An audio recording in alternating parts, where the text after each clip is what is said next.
We're going to open up with a video presentation on human rights, and then bring in some presentations from local community members on police struggles and the human rights struggles here.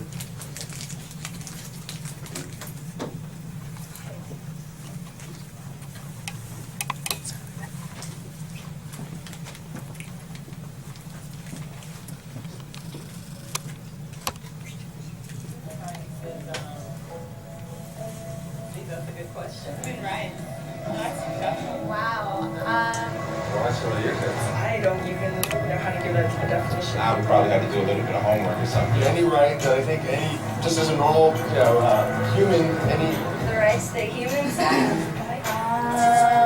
this is a very large debate. Tú le puedes preguntar a 20 personas y te van a dar 20 diferentes opiniones. Non saprei, è una domanda complicatissima. We just take it for granted that they're there, but we don't even consider what they are.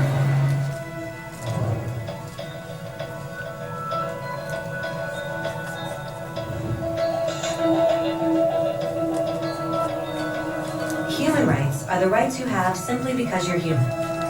It's how you instinctively expect and deserve to be treated as a person. Like the right to live freely, to speak your mind, and to be treated as an equal. There are many kinds of rights. Most apply to a certain group. But human rights are the only ones that apply to absolutely everyone, everywhere. That means kids, old people, poor people, basketball players, garbage men, rappers, teachers, Africans, Indians, Albanians, Christians, Muslims, Kabbalists, atheists, your mom, your dad, your next door neighbor, and you all have the exact same human rights. In other words, they're universal. But the question remains, what are they? Name the human rights? What the human rights are? The right to live, Equality between all people. Right to religion, the right to... is there supposed to be a list somewhere I should be aware of? According to the United Nations, there are a total of 30 human rights, which are usually lumped together and called simply human rights. They're all listed out in a Universal Declaration of Human Rights, which is the world's most widely accepted document on the subject. But it was a long time in coming. At first, there were no human rights. If you were in with the right crowd, you were safe. If you weren't, well, you weren't.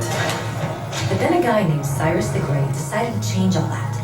After conquering Babylon, he did something completely revolutionary. He announced that all slaves were free to go. He also said people had the freedom to choose their religion, no matter what crowd they were a part of. They documented his words on a clay tablet known as the Cyrus Cylinder. And just like that, human rights were born. The idea spread quickly to Greece, to India, and eventually to Rome.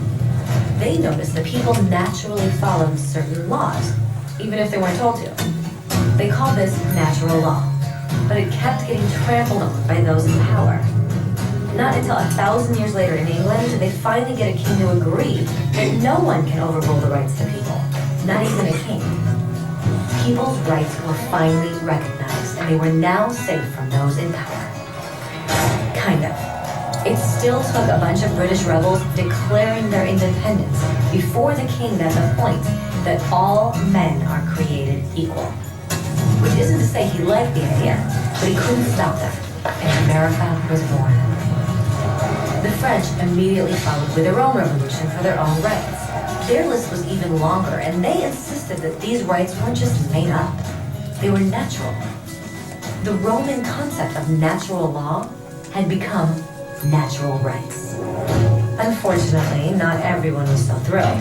In France, a general named Napoleon decided to overthrow the new French democracy and crown himself emperor of the world. He almost succeeded, but the countries of Europe joined forces and defeated him. Human rights was again a hot topic. They drew up international agreements, broadly granting many rights across Europe. But only across Europe.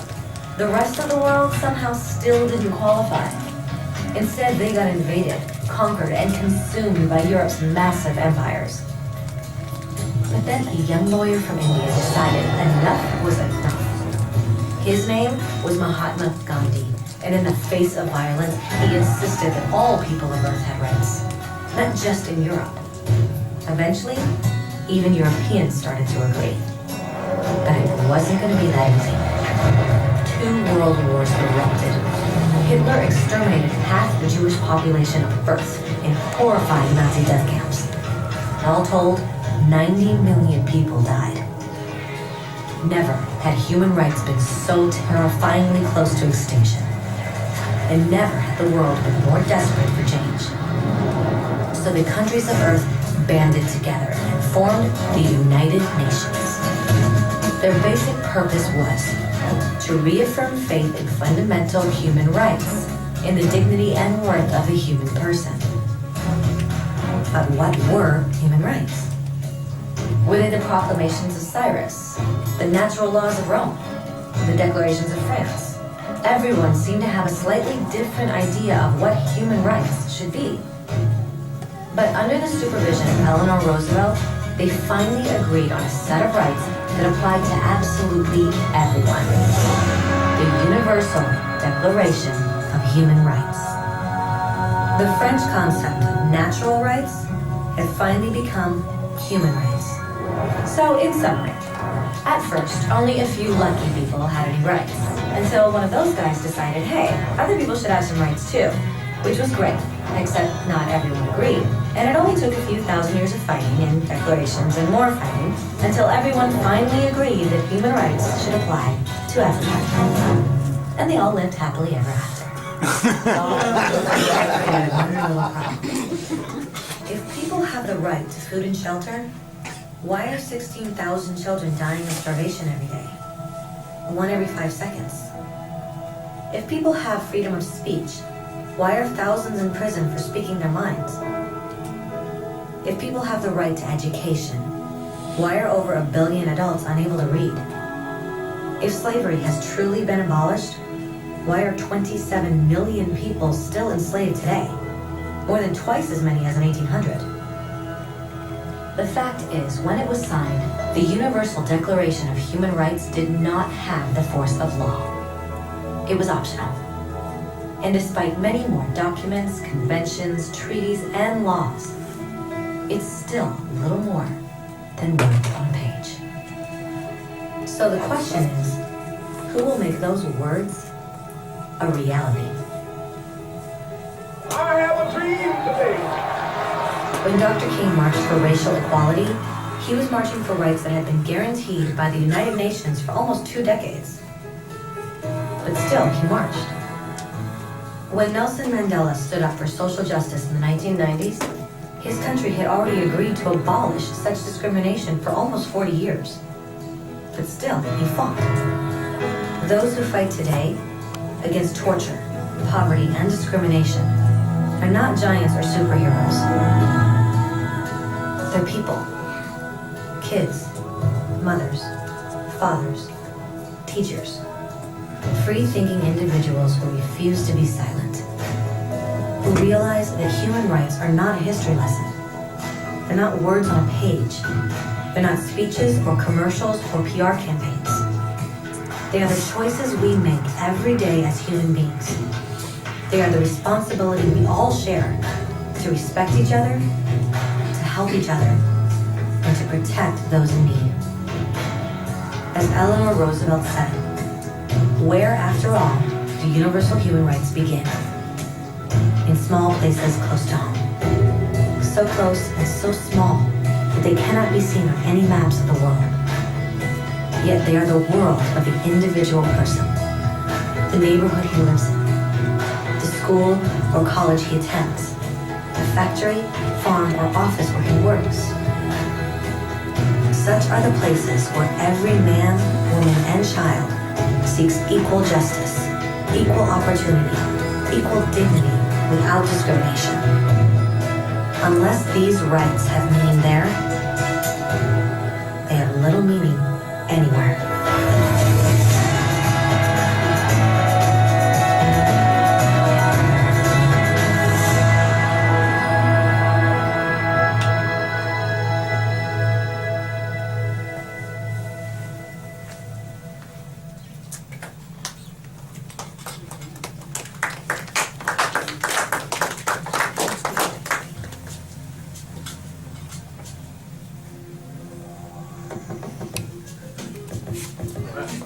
So we.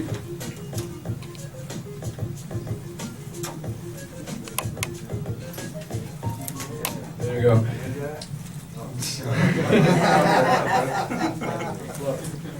So we're here talking in remembrance of Article 3, security of person, because as we just saw in this video, when people are disconnected from the economics and the land in the society that they live in, and human rights are being violated by those who are maintaining the society, then we have to look at who among us can help reclaim the security of person and look at and reframe how we think about society and how we want to move about talking to each other and educating each other here.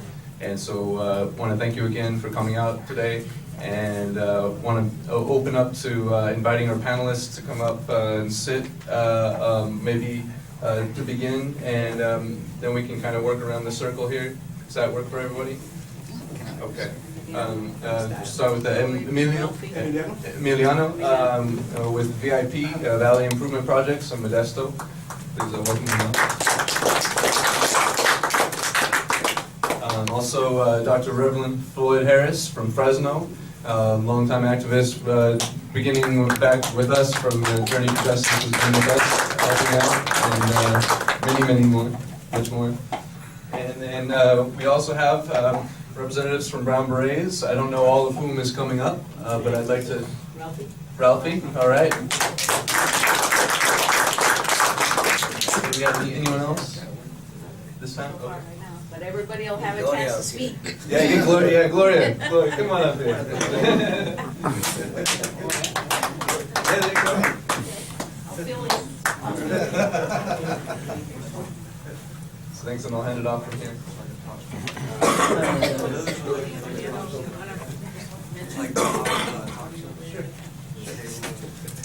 Well, I'm happy to see a lot of my sisters and brothers here today. Glad you guys were able to come out. I'd like to just introduce myself. My name is Emiliano. I'm here from the Modesto area. I'm with Valley Improvement Projects, Modesto Cop Watch, Revolutionary Hip Hop Report, and a few other local organizations.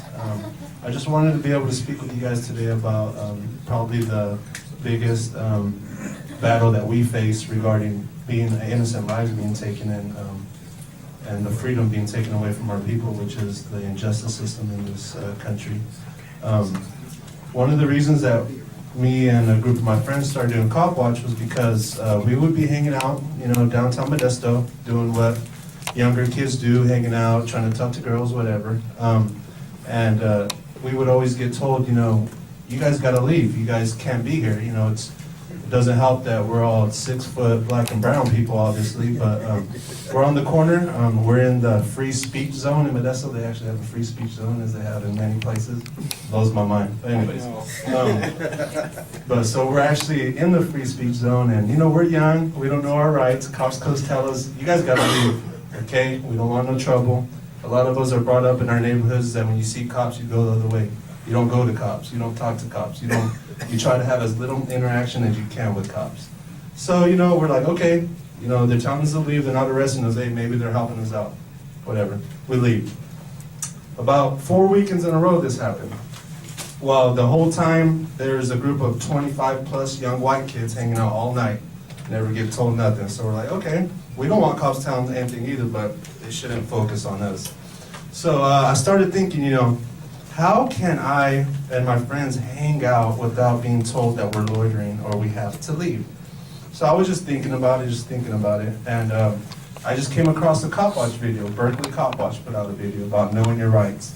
And they were saying, if you're in public, you have the right to record police. They cannot tell you to leave, you're not loitering. You have the right to observe police. It is your right. So I thought, wow, you gotta be kidding me. All I gotta do is go out there and tell them that it's my right. I could observe you and there's nothing they could do. Of course they could always do something, but it's your right to do that. So I was like, wow. First night, me and 4 of my friends go out there. Wow.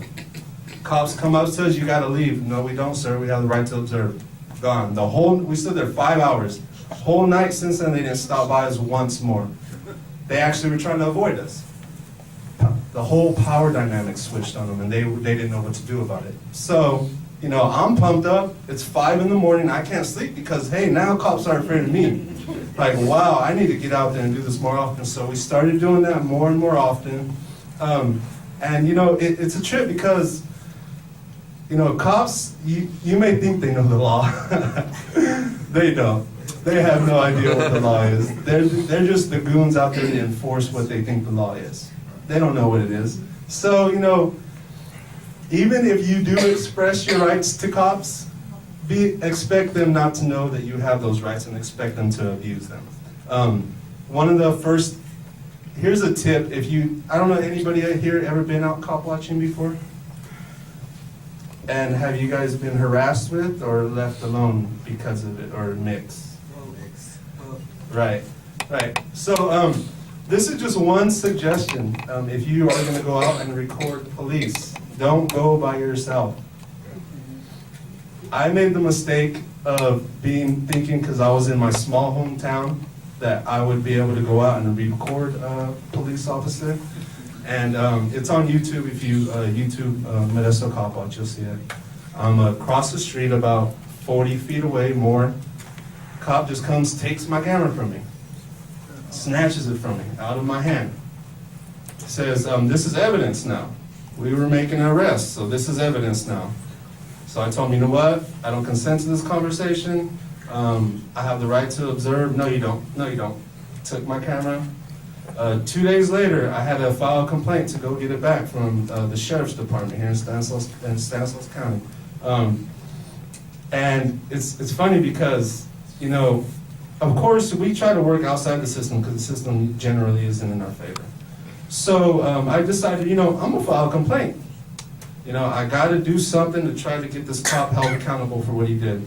So I filed a complaint, got my camera returned to me 2 days later with an email from the sheriff in Stanislaus County saying that, you know, this officer messed up, you do have the right to observe. But it's funny because I filed a complaint. It was sustained. Stanislaus County Sheriff's Department had over 800 complaints filed that year. 3 were sustained, and 1 was mine because I had video camera proof of it. So, you know, I know the whole complaint system is very intimidating. Yeah. They want you to go in by yourself most of the time. They don't want you to have any lawyer, anybody to back you up in there. They just want you to go in there so they could basically tell you that, no, you lied and the sheriffs always tell the truth. But one thing that we worked on locally in Modesto was we decided that whenever somebody would file a complaint, that we would have somebody go in there with them, so they wouldn't feel so, you know, alone and against, you know, the whole system in front of them. So we started going in there, and the cops would have a video camera there. They would be recording the conversation. So we said, hey, if they're recording, we're recording. We started bringing our own cameras in there, started recording them. Wow, how the tables turned. After that, you put a camera in their face, there, hey sir, how you doing? Yeah, great to see you. You know, sorry if we inconvenience you. No camera, it's like, you're a liar, get the hell out of here. We had nothing to do with you. So it's all about switching that power dynamic. Now, most people see the cops with guns and they think, wow, they have guns. What do we have? If we get in a gun battle with them, I don't know if we're gonna win that one. That's not a battle I don't think that any in our local community would win or necessarily want to engage in. But I noticed that with the camera, they can't shoot you. They can, but they tend not to. The camera, I found more power in the camera than I did in any other weapon. Documentation kills them. When you have it on camera, it kills their whole life. Now, if you are going to go cop watching, like I said, don't go by yourself. Try to go with at least one other person, preferably 4. Nowadays, cell phones, they take that as evidence like nothing. They just take your cell phone, they look through it, they do whatever. With the video camera, it's a little bit harder. They don't have that legal little niche to take your camera as they do your cell phone. So I recommend, if you are going to go cop watching, please take a camera. it just makes it harder for them to take your video from you. The other thing I would suggest is, you know, local people know where the local trouble areas are in their neighborhoods. Try to have at least one person in a square mile that knows how to cop watch. You know, if you have a small group of people, and even a city like Merced, cops see you cop watching in one area, they're gonna go right to the next area. And unless you're mobile and you could follow them, it's gonna be hard to see them in the action. So try to get your local community, at least one person in each square mile, that you could call on and say, you know, how's your community doing? There's cops out here, you need to come record them, come do something, you know, because they're just gonna harass people. Now, I'd briefly like to have one volunteer, if I can, come up here, because I like to role play how cops get people into trouble when they have nothing to be in trouble about. Okay, thank you.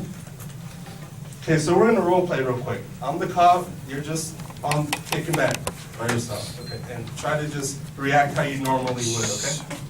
Okay, how you doing today, sir? Oh, I'm doing all right. Was I causing any problems? No, but could you have a seat, please? Sure. So earlier today we saw a break in here and you fit the description. So what are you doing in town around here? Hanging out with some friends, waiting for some friends to come. Oh, are you on parole or probation? No? Oh, okay. Well, yeah, you know, can I see your ID, please? Sure.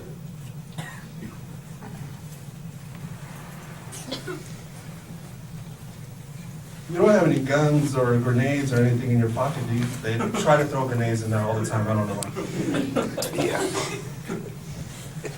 Okay. All right. So you're from Fresno, huh? Yep. Okay. A lot of gangs out there. Okay.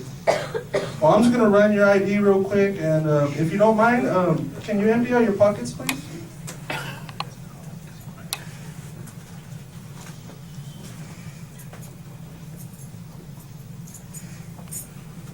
Okay, thank you very much. You can have a seat again. Okay, so, right, you didn't do nothing. Run it clean, whatever. Okay, well, I'll let you go this time. Just, you know, you need to stay out this area for future reference. Here you go. Okay, so now what happened to him right there is called a consensual stop. He didn't have to do any of that. Cop comes up to you saying, "Excuse me, sir, can I talk to you?" There's only one response you needed to say. "I don't consent. Am I free to go?" Broken record that.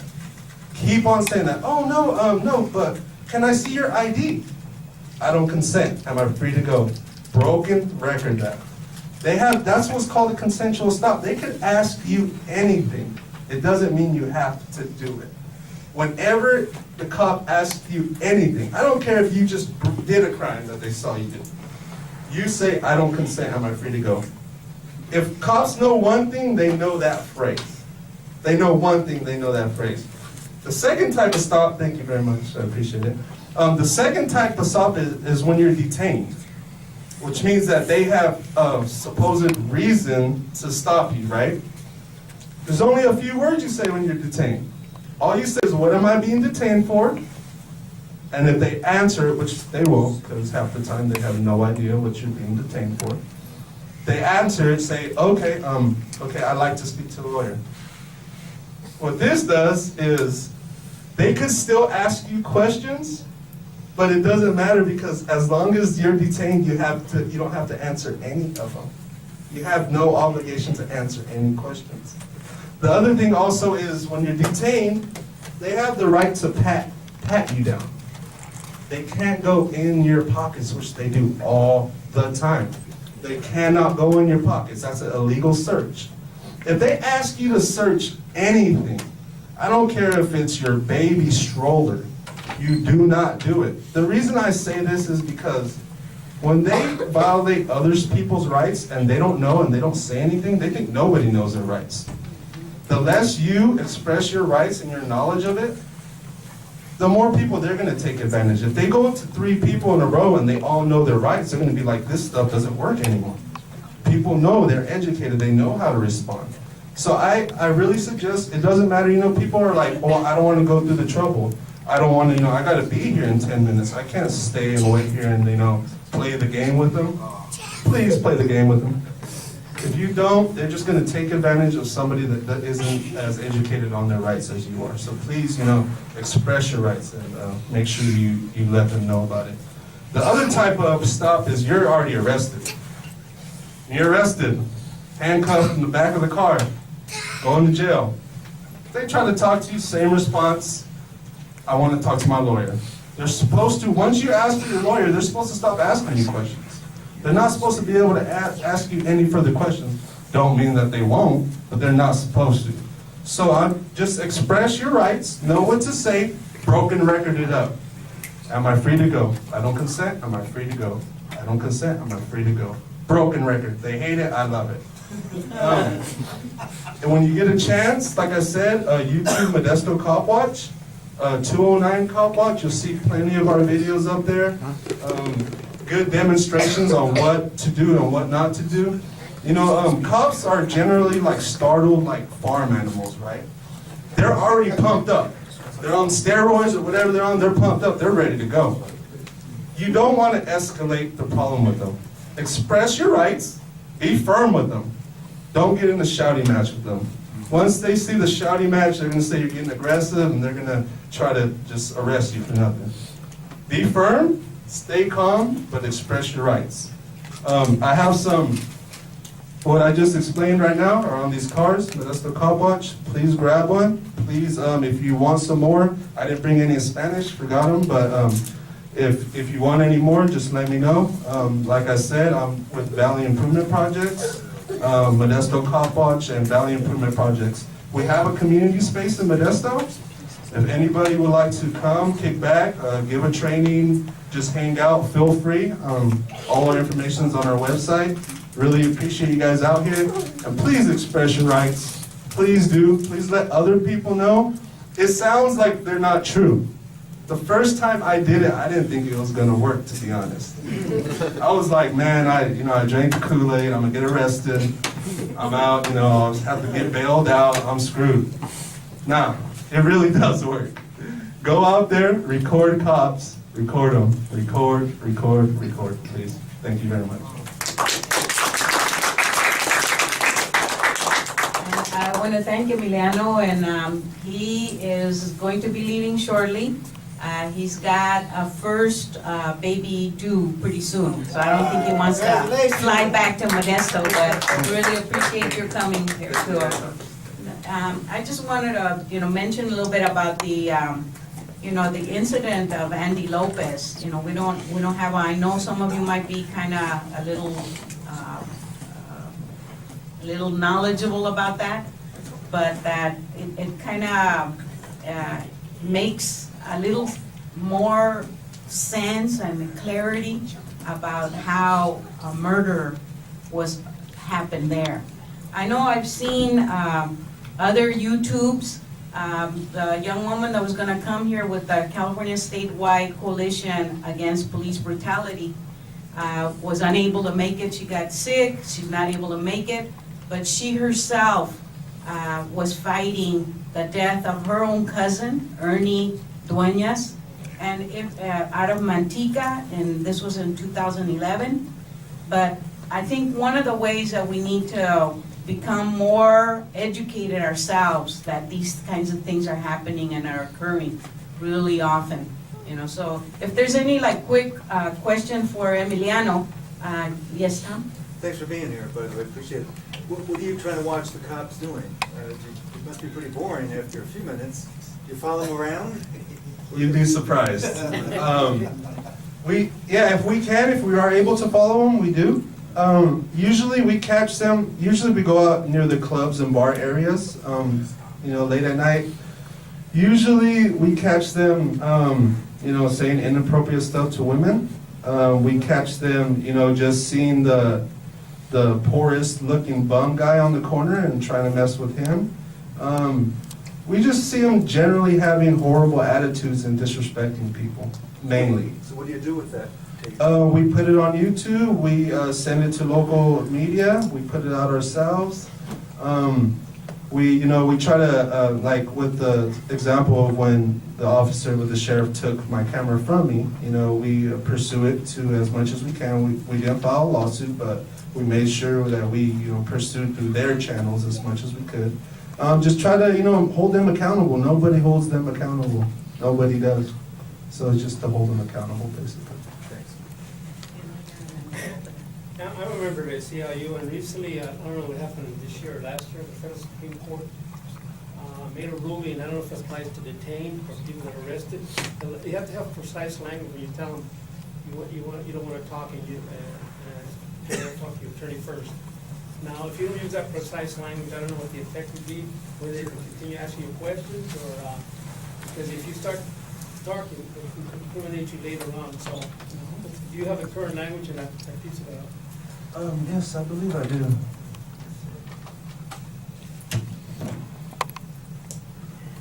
Yeah, there's, here it says if you're arrested or taken to the police station, if the police come into your home, if you're stopped by the police in the car, if you're just stopped by the police.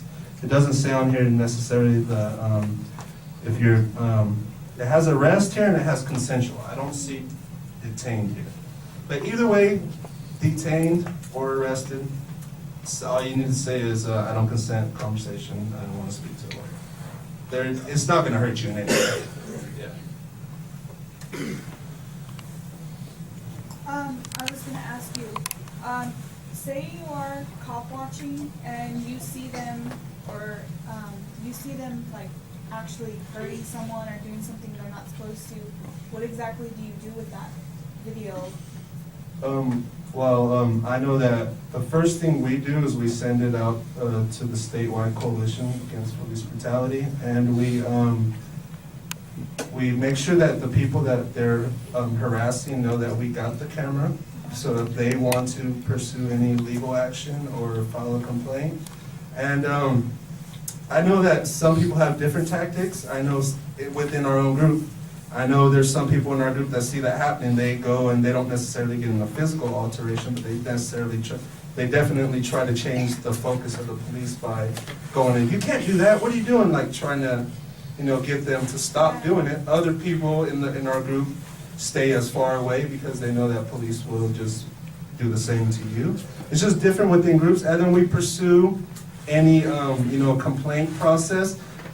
A lot of the times it doesn't work, and a lot of times it's time consuming for nothing, but that's the only way that we see right now that you could at least kind of hold them accountable is through the whole complaint process. Have you ever caught them doing something like really bad?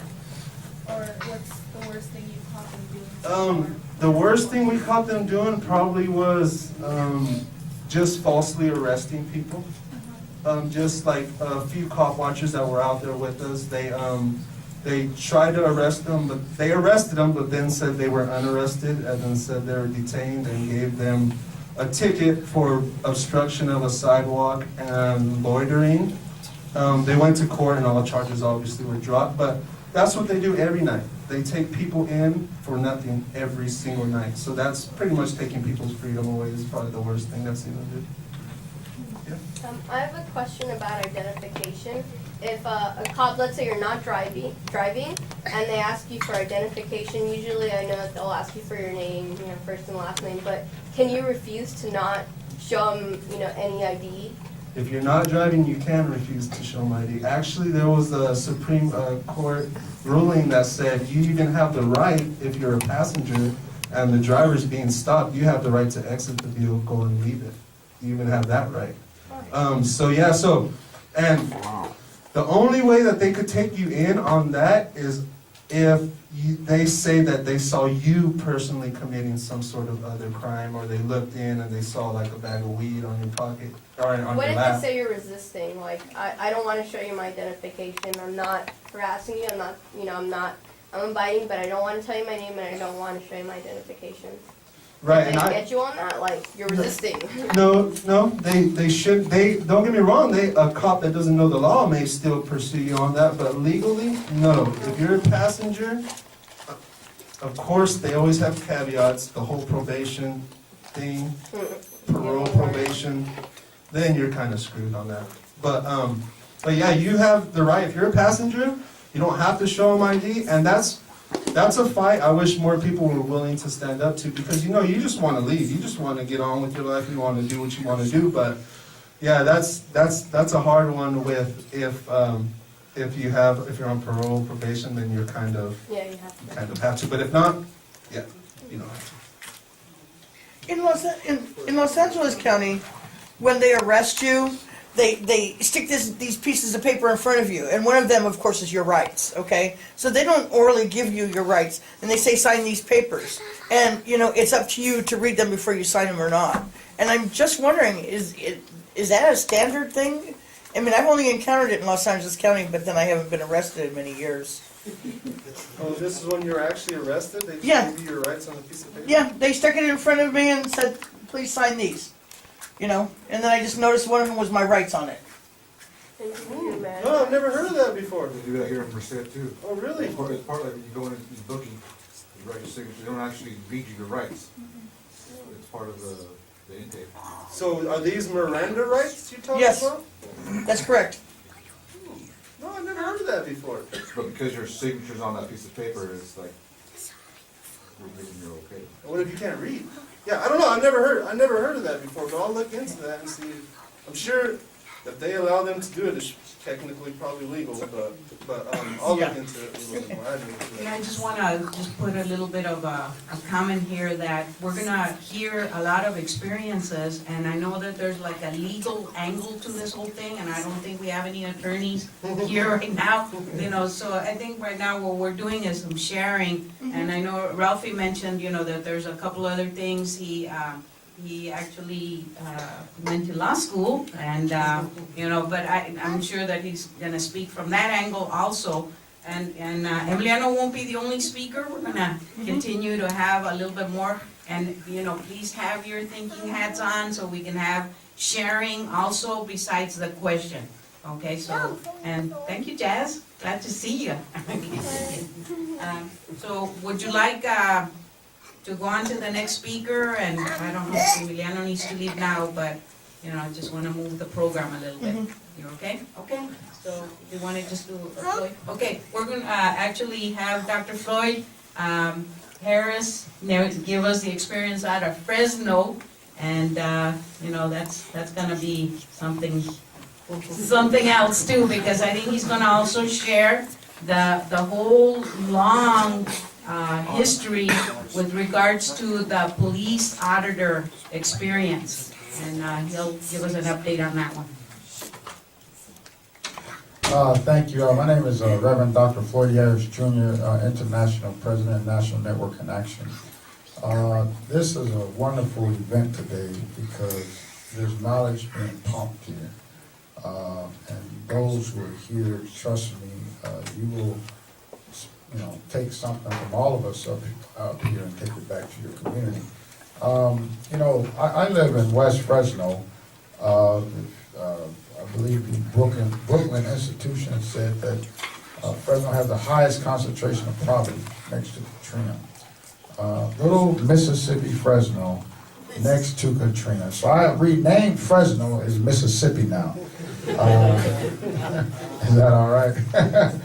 And trust me, our politicians do not like that, but it's true because we are being oppressed, depressed.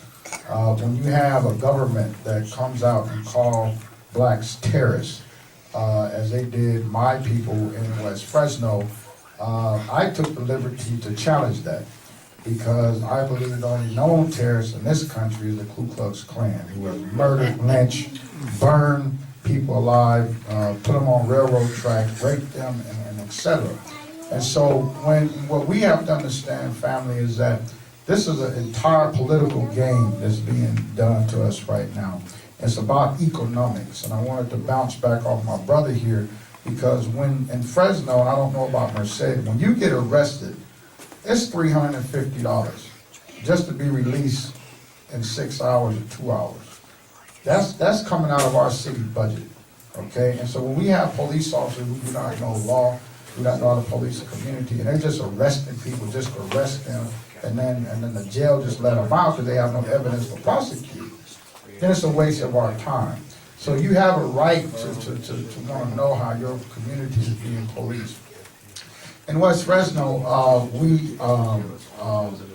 Gloria Hernandez, which a lot of you may know, myself, Mai Samavu, I believe it was maybe over 15, maybe 20 years ago, we had launched Fresno Cop Watch. We brought in Sister Andrea from Berkeley to come in and do a training because we were just getting slammed by our police department. We've been advocating for years for an independent police auditor, and we said enough is enough, and we brought in some artillery to educate the community how to videotape police. Knowing that we took a lot of political hits, but what we were doing at that time, we were planting a seed. And that's what you all have to understand is that, you know, this is a Saturday, you can be at the movies or whatever you're doing, but you're planting a seed right now for your children. You're planting a seed for your babies right now. You're planting a seed because they have to understand that one day, if you're going to be a senior citizen, they're going to have to replace you. And if we don't put nothing in their head to take care of us, then we didn't do our job. And that's why my son, who is 12 years old, and you'll see him on many marches with me in the newspaper, everywhere I went, because it was important that I pass my knowledge down to him. Now, when we, a lot of you may know the Marybelle situation where we had the police that came in, she was being bullied by two young men, and she threw a rock and hit him, one of them in the mouth. And so the Fresno PD shows up, there was a language difference, and then all of a sudden they just grabs Marybelle, throw her to the ground, put their knee in her back, put handcuffs on her, and throw her back in the paddy wagon and take her downtown. Well, I had a problem with that, because our police department, where we pay taxes, did not take the time to bring in an interpreter to interpret to the parents what was going on. And so what we did at that time, and I don't know, I'll tell you the truth, I haven't seen Marybelle a day in my life. I don't even know what she looked like. But you know what I did? We organized the community. And I mean, we had people all the way from Hawaii, all over the country, from Mexico, LA, that came down for that movement. And so this is a picture here to show you when we come together as a community, and that's my little son at the top with an Asian brother, having a candlelight visual in front of the Juvenile Hall Center to bring exposure to injustice that was happening to a Latino sister. And it don't matter if she don't have to be black. It's what's right and it's what's wrong, okay?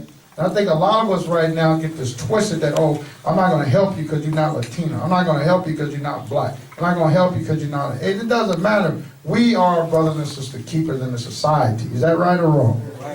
Okay? Amen.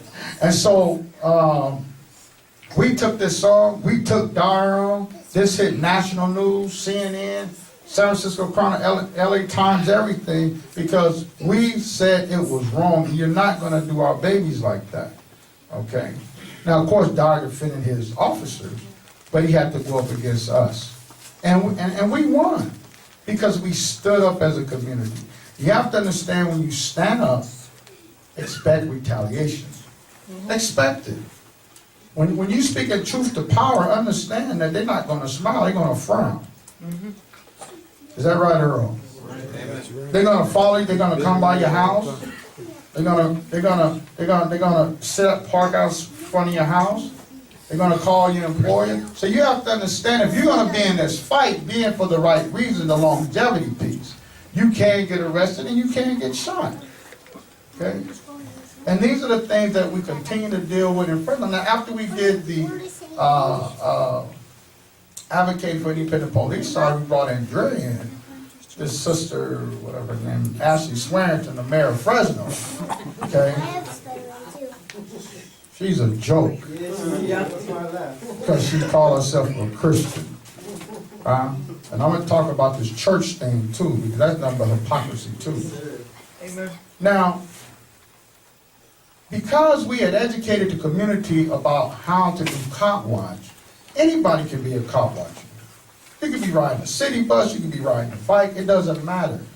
Everyone is a cop watcher. All you have to do is make sure you don't interfere. So someone on Blackstone, these two cops on Blackstone and Bullard was beating the Hell out of a white brother. Somebody got it on film. And I credit our community because they practiced the training that we were doing.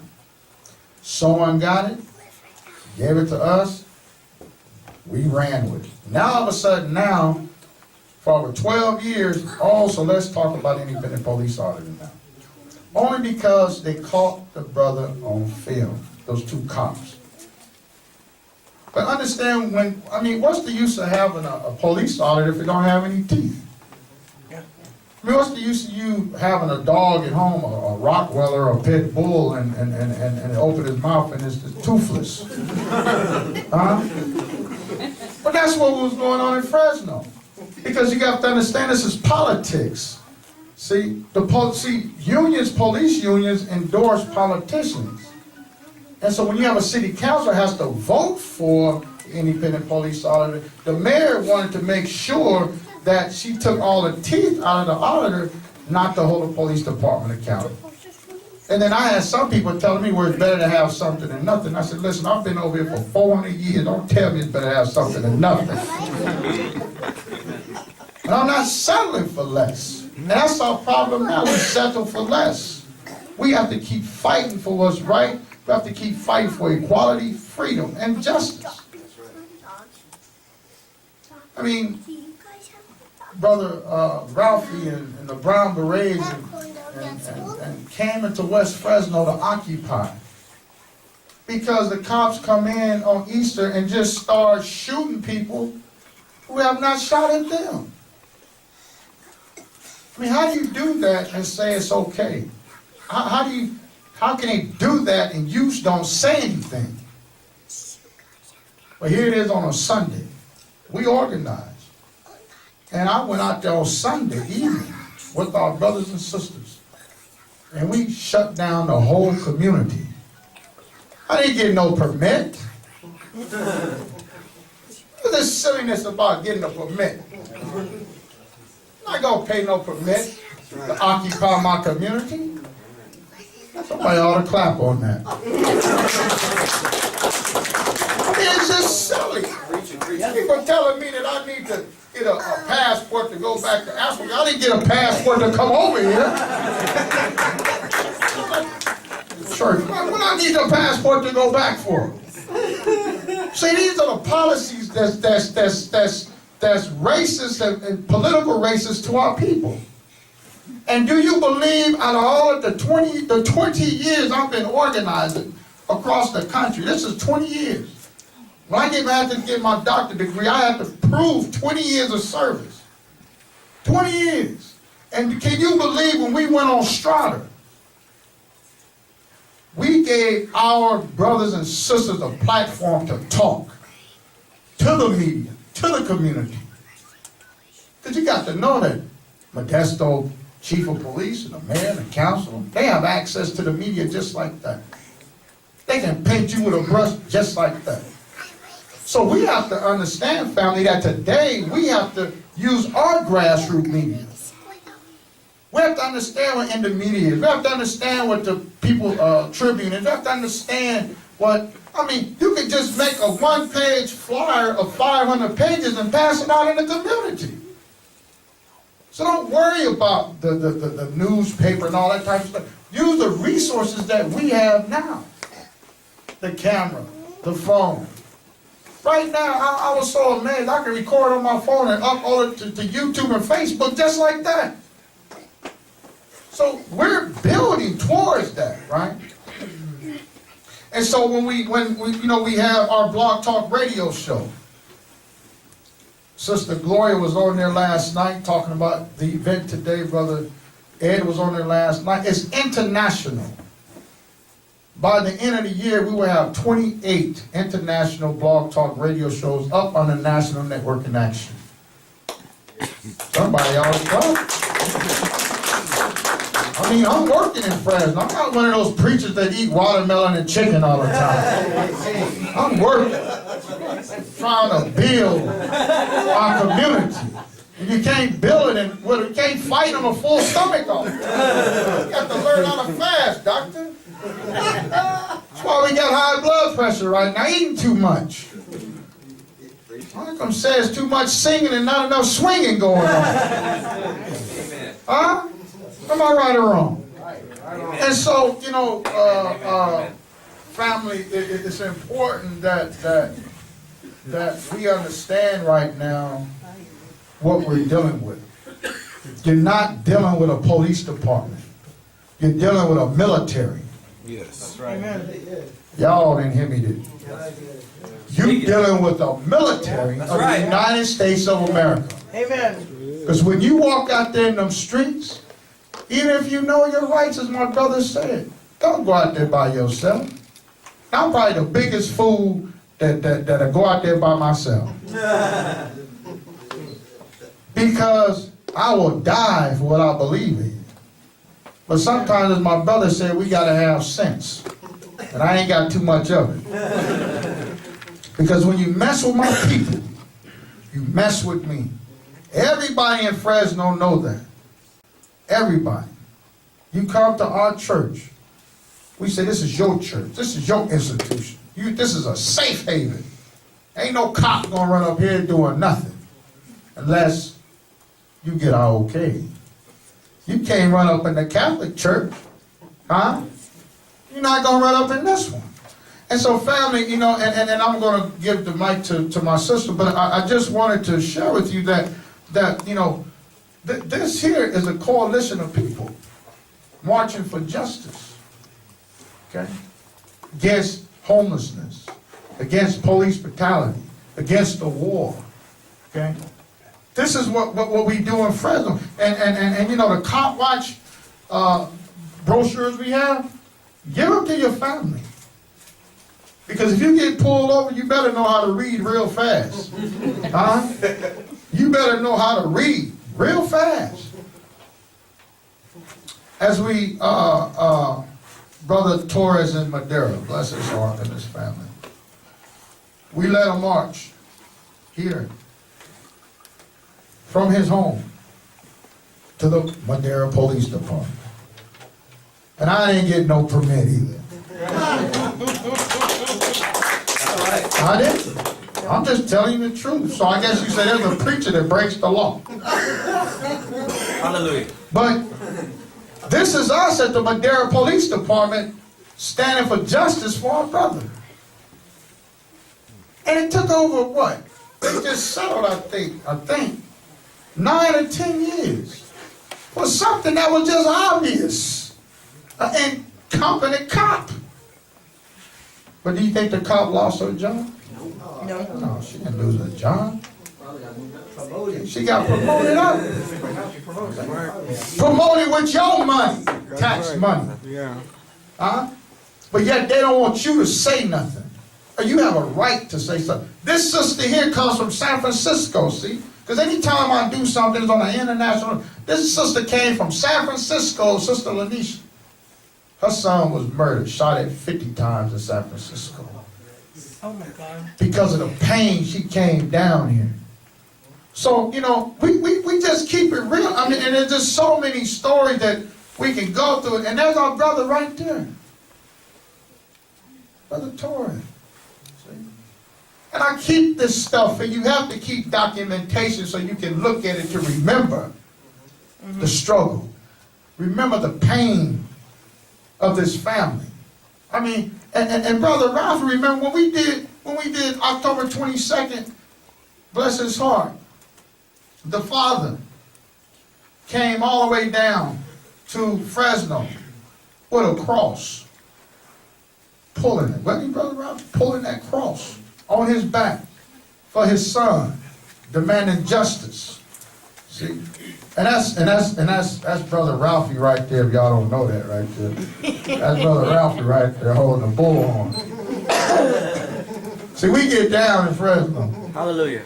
But in closing, family, I just want to say that we have to network. We have to be our brothers and sisters' keepers. And I want to say this too. We get burned out. Mm-hmm. No, really, we do. Yep. We get tired. I had a pastor in Atlanta, was 42. I'm 43. He had an 800 membership church. Great programs, everything. He had 2 services.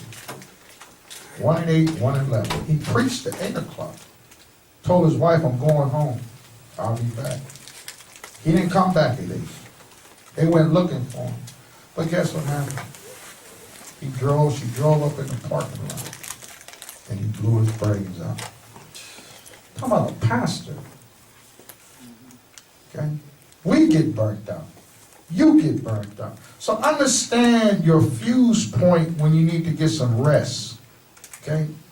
You know, whoever your partner is, your family member, talk to them. You know what? I need to take a break. I need 5. I need to take a week off because we get burnt out, and you can't do anything. It's just like driving diesel. You can't drive diesel 24 hours a day, can you? You'd be a fool. That's why we have laws that say you can drive 10 hours, but you got to rest 8 so that you can get some rest. And so pace yourself in this movement. Because trust me, I've done it. I'm tired now, but I got 8 hours of sleep before I came.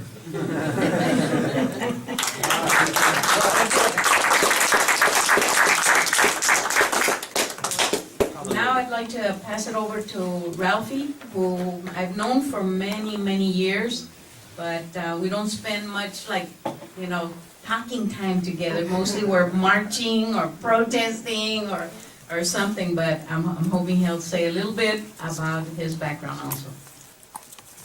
Thank you, Gloria. Gracias a todos. Thanks everybody. Today, with international human rights events like these taking place, I'm honored to be asked to sit up here because somebody asked me if I would attend this. I wasn't sure what was going on. So to hear the two brothers who spoke before, it's actually I already know what's going on, but it was good to be reminded of some of these things that we do out there in the community. I was born in Culiacán, Sinaloa, Mexico, and I say that because I'd like to maybe show you a few things. I don't know if this is going to reach out here, but I probably won't need this, but some of the things that we've been talking about today, they actually go way back, right? And I want to show this because, if you don't mind, I think it goes way back, and I think is this crooked or is this the thing? That's cool. I have that up there because, and Reverend Floyd actually hit on it. And what we got to understand is this land was occupied by people already before invaders showed up. I show you this image because unfortunately it's a glamorized image, but it's also the truth. Two worlds coming together. Unfortunately, one's got a gun, right? We're talking about cop watch today. Keep that in mind. I have this up here because this is the truth. You've got to know the history of America and the world, really, to understand what's happening here in Merced or anywhere else you're from. Because what happened 1,000 years ago, 500 years ago, even beyond that, is still affecting us today. Some people think history started yesterday. No, it didn't. Talk about human rights being violated, right? We have holidays named after people like this guy. But this is the truth. This is people running away from slavery. They broke the law, the law that somebody made. And this crime was probably something as simple as taking food. Something as simple as learning to read was the crime. Yeah. We were not allowed to read because the master kept us ignorant and down. It was a crime to teach people to read because it empowered you to read. But this is an image. Here's another image you should know about. This is what we call, the lashes, right? You got a word, and I might as well say this now. I'm a high school teacher. I'm a history teacher. I've been teaching for going on 16 years now. And I teach my students, one of the first things I do is I teach the history of cuss words and other words too. But the word cracker, which oftentimes is used as a metaphor or a way to put down white people, but it actually goes back to cracking a whip on a person's back. The slaves used to call him the cracker man because he's going to crack the whip on your back. And so you've got this. This is how people were punished and kept in line. But think about this. I don't think you guys can read that. They say we're building a wall because too many of us enter here illegally and don't want to learn their language or assimilate into their culture. Pilgrims, come on. It's the Indians. But look at this. I want you to think about these chains because these are handcuffs originally. I want you to look at the big set. Those are meant for adults. Guess who's wearing the lipstick? Exactly.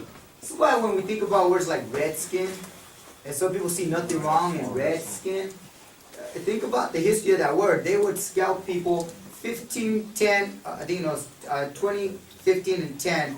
You scalp somebody, you get money for scalping the native people, including babies, including kids. You're looking at stuff that goes way back.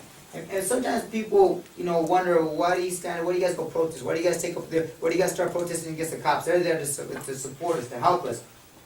But unfortunately, and I'll get to the rights in a little bit, we got people like this who say what's the law and what isn't the law. And unfortunately, there's a lot that they've declared, including that a corporation, by the way, is a human being. Human being. They said corporation is like a person. That's personal. Right? We'll talk about that later. You look at this, and then these are actual pictures of people being punished. I'll get back to this in a little bit. Now that I let me go back to this since I'm here now. But look at what we're dealing with. Is this a mosquito? No. Nope. Looks like a mosquito, but it's got a needle in the front. This thing is a drone. This is a drone. This is the type of stuff we're up against. So the brother right now who said, I don't know if he's still here, who said about taking on, the cops with the guns, it's probably true. We'll probably lose because they got bigger weapons and more sophisticated weapons than us. And by the way, I'm not saying that we don't have a right to defend ourselves, because we do, and I do believe in that, by the way. Yep. RoboCops, exactly. There was a movie back in the day called RoboCop. It's a real RoboCop here. They got stuff that they've been developing, but this history takes us back. And I have this up here because I want you to understand that even though we talk about slavery ending, and even in the movie we saw somebody say, there's still slavery. There is. My personal opinion is that this is slave labor. In California, state of California, the only people who can be worked over 40 hours a week, and not be paid are farm workers. They passed a law to get rid of that law, and Arnold Schwarzenegger refused to approve it. Now we're back to this. So farm workers, this is slave labor. Sweatshops are slave labor, but this right here in our own backyard in Merced, in Modesto, and Fresno, and Tulare, etc., this is slave labor. I was born in Mexico, like I said. My family, we lived in Watts and East LA when I was growing up. But when we moved out here, this is what we did. I think the last time I worked in the fields was when I was 22. I was at Fresno State trying to finish up, and my mom was a farm worker, so she had to have somebody take her place every weekend if she wanted to go to do something at the doctor's, or else they'd fire her. So I would go in her place. And I always remember that this is sick, this is sad, but our people are still fighting, to be treated as human beings. This quote is just simply saying it's better to die on your feet than to live on your knees. So it's supposed to be like a slave. And you asked about that, some of you have heard that. But I want you to look at this. This is what we're dealing with too. Reverend Floyd hit on a minimum wage earner, $7.25 an hour to buy a gallon of milk. He has to work a whole half hour to buy a gallon of milk. Somebody earning a medium wage, earning $16.57 for the same gallon of milk, $3.70. They only got to work 13 minutes. But take a look at this one, the CEO. $20,000 an hour, same gallon of milk, only has to work 0.0 seconds. So when we talk about equality in America, there really is no equality in America. If you want to get down to whether it be in the legal system or even in the economic system, as Reverend Floyd mentioned, migration is not a crime, right? Well, this guy is by the way, if you read that, he hired a convicted child molester to look over kids at schools after Sandy Hook. Oh my God. Turned out, and when he was embarrassed by it, he tried to make up some lame excuse. You guys use it for the sisters, because yes, you can. The sisters do all the work. I got it because I was wondering. I know you're Gloria's an organizer, but it's true. A lot of the women do make that change. I saw Eleanor Roosevelt up here. She's the wife of FDR, the president, Franklin Roosevelt. What people don't know is that she was the driving force behind him as far as social and civil rights. He failed when it came to civil rights. He had a chance to outlaw lynching. as you said, the KKK, a terrorist organization, was still lynching people up until the 50s. You have people being lynched. He had a chance to do it. He didn't do it. She said, you got to do it. And what people don't understand is he had a quote. He says he would never be photographed with a black man. People don't know that quote. I just taught the Great Depression to my students, and we saw the quote, and my students are blown away. They're like, how come it's always presented this way? And this is being left out. Because oftentimes, unfortunately, our history, our teachers don't have a sense of social justice and concern. They just want to go in there and give what the states told them to give and teach it. And unfortunately, some of them are ignorant to what's out there, what isn't out there, and they just do what they got to do and then they leave. I take it serious. That's why I don't joke when I say I teach the history of cuss words. You know, I do that because I think it's important for us to know where the N-word comes from, where the word wetback comes from. And that in 1952, Eisenhower, the President of the United States, authorized Operation Wetback to deport people who were brown who were taking, again, white people's jobs. And even people born here in Merced would have been deported. That's why when we learn the word cracker, when we learn these cuss words, it's important for people to know where all that comes from, because our kids are growing up saying it like it ain't none, right? But little do they know that what they're reinforcing is ignorance. So Eleanor Roosevelt did that, but I only point that out. Here, obviously immigration is still a big issue. When it comes to cops, right now, a lot of our people are still living in the shadows, but kind of a humor here. This is important because we know, and here's, me and my students were talking about immigration the other day. Here's the thing, the reason why they can't deport 11 or 8 million Mexicanos, to be specific, right, or South American people from South America, like Reverend Floyd said, he wasn't asked to have a passport to come here. Well, we were already here living on this land. This land, if you study it, was occupied by native people. People were crossing, going up and forth, back and forth. Nobody had a border to tell them where to go. You can go to Michoacan, down south of Mexico, and you can go to Michigan, up north. And what's interesting, Michigan and Michoacan are neither a Spanish or English word.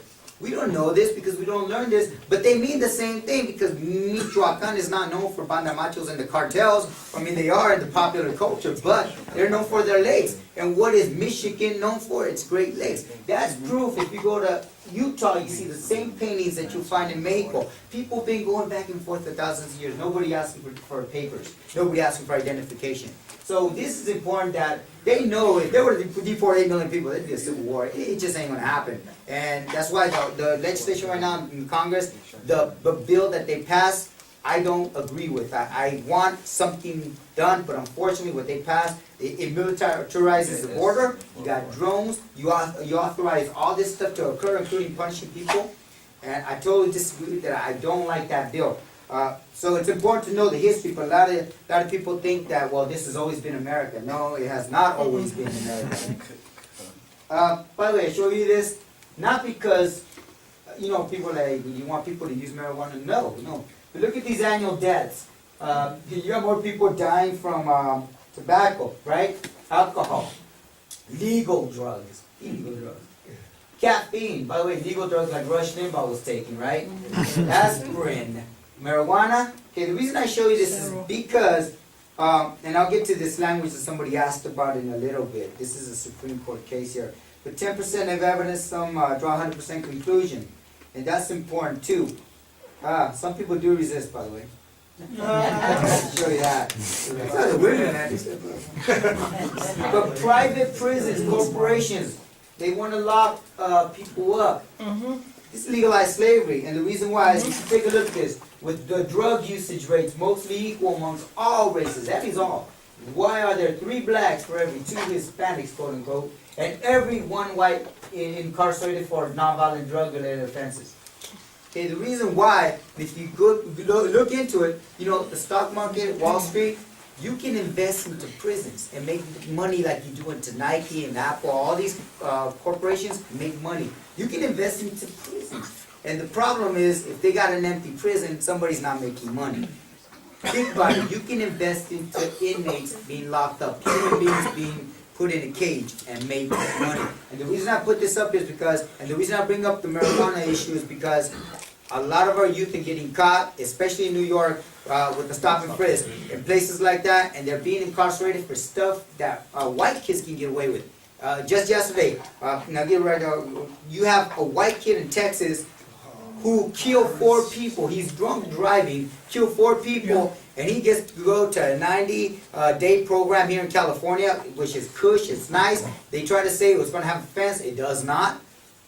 And you got a black a teenager in Texas, the same age, got caught with weed, and he had to do a whole year. Where's your justice there? Your equality? There is not. And unfortunately, a lot of our youth, including, I know this for a fact, my students, they might have a little weed here and there, but that little weed's going to get them in trouble if they're in New York, someplace like that, even here in Merced, I would say.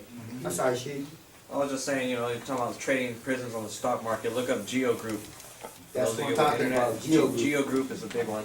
Geo Group, that's what I'm talking about. And the reason I wanted to show you that was because I want to go over a few things here that I think we need to discuss. Because cop watch is important. I hope people do it. But as Gloria said, I did go to law school. I am not a lawyer. I do have a doctorate in law. And I spend a lot of time doing these know your rights because I think it's important for people to know what you've got and what you don't have. Let me start by rating on everybody's parade here. You don't have rights. You don't have rights. Thank you. Start with the premise that you do not have rights. None of us have a right. We're told this, and now I'm not going to let you go all sad. We can do things about it. Trust me, I believe in the cup being half full, but I'm not going to kid myself either. When it comes to the First Amendment, we can't protest, we can't do things, we can't stand up. But it's called the time, place, and manner. It's how you do it. And you have to be smart about how you stand up, how you protest, how you take the street. Like Reverend said, it's true. We could take the streets peacefully, or we could take the streets also chanting loudly, and they may say it's not peaceful, but we have to be careful how we do Noise it. ordinance. So, you don't necessarily need a permit. Now, if you're blocking the streets and you're not letting an ambulance come through, trust me, you're going to go to jail. If you're blocking the doorway to say, the sheriff's station, the police station, you're going to go to jail. But there's a time and a place and there's a manner on how to do all this. So be careful with the First Amendment, but at the same time, exercise your right to speak out against issues. If I said today I wanted to kill the President of the United States, that in itself is not going to put me in jail. I might get a knock in the door by the Secret Service, want to talk to me. It might be a record on my history. I said this, but the truth is, they need a little bit more. Now, I'm not telling you to go say that, by the way. We're wise, but you can protest, and I'm going to encourage that because I do believe in standing up. But Second Amendment is a big issue. Last night we did a visual for Sandy Hook, the victims of Sandy Hook. A few of us were out there in Fresno on Blackstone, the big River Park Mall, and we had a couple of signs up. They looked nice. Any fever showed up, it was cold. But somebody drives by and says Second Amendment rights. And kind of like clowning us, but everything other than that was good. But the Second Amendment is a big deal for a lot of people. You do have that. Now, let me make this clear to everybody. The NRA, like the NAACP, like MAPA, like these different groups, the NRA is a civil rights organization. I don't know if you guys know this, if people know this. No. They're a civil rights organization. Let me explain. Anything in the amendments, including the Second Amendment, is a civil right. And the reason I'm pointing this out is because it's become politicized and it's also become, I would say, abused, especially by the NRA. So this is a civil right, and they will argue that this is our right. And unfortunately, remember those judges in the robes? They have confirmed this, and they will continue to confirm this. That's why you got people talking about don't take my guns, blah, blah, blah. But it says a well-regulated militia, blah, blah, blah. We're probably not going to see this go away. Now, it doesn't mean you speak out against it. I mean, it doesn't mean you don't speak out against people who abuse this. But understand, this is where some people are coming from. And then some people do believe in self-defense. And so there's a reason why some people didn't attend this protest last night. And a lot of times they single out people who are quote-unquote crazy, mental issues. And you unfortunately get a lot of minorities in there. Because a lot of times we're the ones that they're arresting. We're the ones that are classifying as mentally disturbed. We're the ones, even though if you look at some of these shootings, a lot of those kids who are doing the shootings aren't minorities. And you see some interesting statistics there. I won't get into it. But your paranoid fantasies about fighting or rebelling against a theoretical future fascist government takeover do not trump my rights to demand appropriate and reasonable public health policies to stop gun violence. Sincerely, the rest of America. If you're a parent, and you drop your child off at school, you want to pick your child up and want peace the same way. You're entrusting that school. And this is why it's important for, even though some people promote gun rights, I as a teacher know a lot of teachers probably I wouldn't give a gun to. And they're talking about Army, some teachers. In Utah, they do that. Teachers can carry a gun. Fourth Amendment, where they can search you, the brother mentioned earlier, it's called the Terry Stop. In 1966, I believe, 3 black men were stopped and frisked and patted down. They took it to the Supreme Court. The Supreme Court said it is legal, so they do that. But I want you to look at this. The right of the people to be secure in their persons and houses for and effects against unreasonable search and seizure shall not be violated, and no warrant shall issue. Let me ask you really quick. Where does it say the government can't search you? It does not once say the government can't search you. The only time it says the government search is illegal is if it's unreasonable. And people get this wrong. People think, well, they can't search me. Yes, they can. They never said they couldn't. Yes, they can, and they will. So it just has to be quote-unquote unreasonable. And what's unreasonable depends on a lot of things, but sometimes it also depends on who's there to document what's going on. The Fifth Amendment, you have the right to remain silent. That's important too. I don't want to give you false guidance in any way, but you do have the right to remain silent. But keep this in mind. If you get busted for, you get arrested for, you got weed on you, you're carrying a joint on you, and the cops are driving you, and you say, I want to talk to a lawyer. Well, the cops might recognize you and say, hey, what do you know about that shooting? I don't know. You might say something that, well, you're going to go to court thinking, hey, I said I wanted my lawyer, I pled the fifth, right? Cops should not have asked me about anything. Wrong. They cannot ask you anything about the crime they arrested you for. But they can ask you about other crimes. That's what people don't understand, and we got to be careful what we do when we say I pled the fifth, so I'm okay now, I can talk. Because they'll do that. They'll try to talk to you and do all that fun stuff. No. Now, be careful with that, because one crime is one crime, but they can question you on other crimes as well.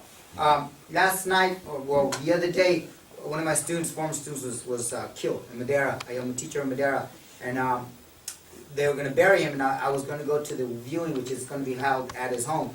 And that Thursday, I had a security officer come up to me, and he doesn't know, he's kind of naive, but he says, hey, the main security at the district, some guy, I don't know who his name is, says, they want to know that, they heard you're going to go to the viewing. Well, can you take tabs and watch everybody, and, we have to, so we can give it to law enforcement. Hey, who are you? Who do you think you're talking to? Obviously, the guy didn't know, but this is insulting. But now, if I was to do that, and I was working for law enforcement, because they can detain you and interrogation, that's when your rights are being violated. If you're not free to go, and you're being asked questions that could incriminate you, then that right there, at that point now, that's a Fourth Amendment issue there. But if I went and got that, the cops would have no worry. Matter of fact, if somebody stole information from your home and gave it to the cops, it's perfectly legal.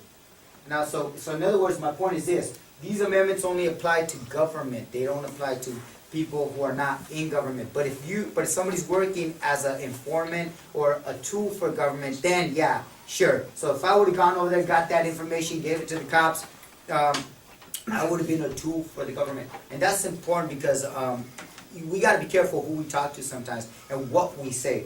Because the Sixth Amendment, obviously, if somebody says something about Miranda rights, keep this in mind. Cops don't have to read you Miranda rights. Nowhere did the Supreme Court ever say, you must say you have the right to remain silent. Anything you say can and will be used against you in the court of law. Your right to an attorney can't follow. Nowhere did the Supreme Court ever say that those words must be spoken. Matter of fact, they didn't say anything about that. The only reason they call them Miranda rights is because police departments around the country have adopted that as their policy. But the truth is that happened because a Mexican guy in Arizona was arrested and he wasn't read his rights. The Supreme Court simply said law enforcement only needs to inform you that you have these basic rights, one way or another. However they do it, it's up to them. So by somebody said putting a paper in front of you, guess what? You've been informed. Now, it has to be in a language you can understand, but somebody said about that specific language. Ed, you were asking about this, I think. Unfortunately, if you don't want to talk to the cops, you have to use specific language. If not, no matter what you say, that specific language is going to basically you're gonna incriminate yourself, and it's gonna stick to you. And the reason I bring that up is because this system is not fair. It's not fair. Like the white kid who's gonna get this time, 90 days, he got off for killing 4 people, but while black kids are going to prison. It's the same thing for cocaine versus crack. That case is still in the Supreme Court. I'm curious to see how the Supreme Court rules. But speaking about Cop Watch, here's something I want you to know, because I'm with the Fresno Brown Berets as well, and they do Fresno Brown Berets have done a lot of Cop Watch. One of the things that, and if you ever want, I don't know if it's still up, but Ernesto back there, when we first started Cop Watching, him and a few people went out there, and I think you guys were Cop Watching. They didn't know who you were, but they made you, they drew their guns on you guys, made you get on the floor. Ernesto was smart. He let the camera roll. And That was actually, that was another guy. another guy, you were I was in the camera, but I was on the floor. Oh, you're on the floor. I know you were. I was there. But they let the camera roll, and it's funny because that was important. But here's what you don't want to do when you have cameras. Obviously, don't go by yourself. If you can't, if you're by yourself, be careful. I did research the law. Nothing in America says that you can film the cops. As a matter of fact, there's a lot of laws that you can't film the cops. Now, nobody's challenged it except for, I think it's in Minnesota, somebody did challenge it, but nothing says you can't, or nothing says that you can't kill the cops. Unfortunately, they make these laws. This is what I told you about. So, be careful what you film, because cops, and Hashid knows this, he himself was thrown to the ground, the camera was taken, it came up missing. Go with somebody, but be smart. One of the things I tell people to do is, if you're going to Cop Watch and you're recording, and you got this phone or whatever you're using to record, do not make any statements, because you're trying to help somebody. Just the camera, even if this doesn't work, you pull it out, the cop knows, oh shoot, he's got to, they change their behavior, and that's important. This is, somebody said, there's more power in this sometimes than there's a gun. Probably because they know they're being recorded, and if you got like some of y'all, especially the young people, they know the technology. As soon as you get this stuff, boom, upload it to the cloud, or there's some apps that will quickly upload it. So even if they took your camera, your phone, it's up there somewhere, right? And that's important. Use that wisely. But whatever you do, and I'll leave this as one of the last pieces of information. Don't say much, but don't say anything at all, because if I'm sitting there and he's being arrested, and I'm watching him, and I'm like, hey Mario, hey, forget that pig, man. Forget that pig, man. It's all West Side, fool. Yeah, just what, two Mexicans can't have a blunt and a few drinks? Forget that, West Side. It's all about this. So I'm sitting there, and I think I'm doing him a favor. Guess what that cop's gonna do? I want to solicit that as my evidence, that you and your friend, especially your friend, 1, are in a gang, 2, were under the influence, and now I've also interfered with an investigation. So as much as I was trying to do Cop Watch to help him, I hurt him and me. So we got to be wise. I know there's people in Cop Watch. I went to Cop Watch training for a Southern California group, and they were telling people to basically tell him you have this right, tell him this and that, tell the cop. And I'm like, no, don't do that. You're going to get yourself in trouble. And then sometimes, if you don't follow directions clearly, you will be arrested, right? They'll take your stuff. So be smart about how we go about it, because the cops are getting smart to this too. They know that, for example, when we first started in Fresno, the Fresno Brown Berets a couple of years ago, cops didn't know about us. They were freaked out. Here's a bunch of guys with bandanas. We were too poor, we didn't even have berets, right? You guys remember those days? Now, they've had their briefings, from what I understand. They opened up some of their briefings, including because there was a lawsuit in Fresno that got settled for, well, Jerry Dyer, the chief of police himself, they were found liable for a shooting that happened with the cop that just unloaded and lied about it. But they had to pay 1-point-something million to the family. The reason why that was important is because a lot of us groups stepped up. The reason why the cops in the West Fresno know that we're serious, because we've been working together. But it's important to know that eventually they will get to know who you are, and they'll get to know who the leaders are, and they'll get to know who the people who are organizing are. So you gotta be smart. You gotta work with coalitions and groups and network. That way you have that backing. Because if Floyd calls me, I'm gonna be there. If Gloria calls me, I'm gonna be there. I'm gonna be there, and I know they're gonna be there. But if we stay in our own little world, the cops know that. And you know how sometimes they divide you here, let me talk to this guy, and then they talk to this guy. It's divide and conquer. It's no different than that first photo. The reason why, you had this small group of Spaniards come to Mexico and conquer 15 million Native Americans or Aztecs is partly because they divided and they conquered the people. The other part was the diseases that we never hear about. They had a lot of ugly diseases. Yeah. That killed off a lot of people, but the divide and conquer was also a way to break down that giant empire. That culture. They do that even with us today. So stay in contact. The social media today really works. Use that to your benefit because it is like a weapon. It is a weapon. But if there's anything we definitely have to do is don't believe, and you said burnout, and I agree. Don't ever believe that we're gonna see justice and racism and discrimination, sexism, homophobia. That's not gonna happen. If you're in this fight, if you're an organizer in this room, and you're in this struggle, keep this understanding. The struggle never ends. It's got to be a way of life. And be content with that. Be at peace with that. Don't get upset. I know I have a very passionate, I get in the cops' face back in the day. I had to learn, okay, calm down, because you burn yourself out, get arrested, or you're going to get upset because it didn't end. It's never going to end. Unfortunately, there's good and bad, and it's been around for a while. And some people define good, some people define bad at times, different times. We just have to understand the struggle never ends. And that allows us to work and make it part of our regular lives, our daily lives. And if we truly want to uphold human rights, we live our lives that way on a daily basis. I just say thank you for inviting me.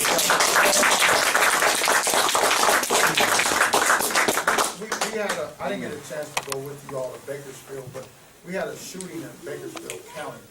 And what happened was, well, I'm told, correct me if I'm wrong, that the sister had reported the police beating and called 911 and said, I have the whole video footage of the police beating she said some word.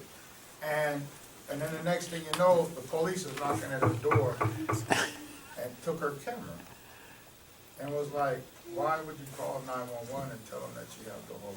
See, you have to be, you have to be under control. You can't get excited out here. And that's what's wrong with our police. They come in our community, they get all excited, you know, they hear dogs barking and they want to start shooting everybody. And so, you know, use some sense when we're doing this stuff, because you got the footage, great. Give it to the right person. Don't call 911 and say, I got the footage and da-da-da-da, because they can trace the phone call, the cell phone. Yeah. And the police came and took the camera. And I don't know what happened after the sheriff came and got the camera, but anyway. I know that we're discussing, the things that we should do when there are, some irregularities. We want to have that control. We want to have that peace. That opportunity to live in peace.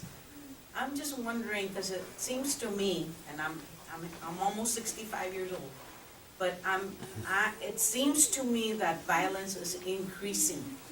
And I also, feel that we have not really touched that part. I'd like to kind of try to do some more discussion on that. Why is it that we're seeing, the increase of violence? I know that fear, human emotions, the whole thing. And publicly I wanna just challenge Ralphi that I disagree with him that the struggle will never end. I think that we are heading for better times, but we also have to see that what is affecting us, especially this system that puts profits before people, is one of the roots of the problems that we have here. There's the greed of people, like, you put it really clearly there about wages and how in our communities we're seeing so much homelessness. There was a person just across the street from my house, place burned down along with the person, and he was a homeless person, probably using something to really try to survive, but yet died trying to survive. I mean, there's some contradictions on that, I mean, I appreciate, the Brown Berets, the Black Panthers, I mean, even if you think about it, the Klan in their own certain way were trying to protect, what they felt they needed to protect. So how long will it take before we can really truly trust the police? You know, one little, our sheriff here just gave up his position. Oh, you And he's gonna be with an emergency services, an appointment by the governor, okay? So this person, a human being, okay, elected to office, mistreats undocumented people, badmouths them, picks it up, you know, in the newspaper. Calls them vermin? Yeah, calls them vermin, you know, badmouths them. Always talks about someone being a suspected gang member. Not just him, but anything. The media, I think, kind of helps with that kind of thing, but when are we going to reach a time, you know, when people are treated like human beings, when we don't have to be afraid for certain things, you know? As far as violence going up, I guess I would disagree with this. And look at this even by the FBI. Believe it or not, our youth today are less violent. Our youth today are less racist, less homophobic, less... It's not that violence is going up. Unfortunately, what it is we've got more media and social media that puts it out there, and we get the impression that violence is going up. Oh, we gotta arrest these people, we gotta arrest those people. And by the way, your sheriff, it's convenient that his SWAT team just killed a man over here down the street, that he's resigning. By the way, Chief Dyer in Fresno, the police, he resigned right before he got put on trial for all this that went on. I suspect there's more going on there, but yeah. But here's the thing about the violence. I disagree because and you're right. The media, like for example, Fox News makes it look. They got an actor. They just went on TV the other day and said Santa Claus was a white man. That's one thing. But then she said, and for a fact, Jesus was a white man. I'm a history teacher, and I know that wasn't true. Yeah. Jesus would have been a brown man with he's a black man. Hey, let's be honest. He was a black man. But for her to say that was irresponsible, you got O'Reilly, you got people that go on the internet and manipulate corporate media, right?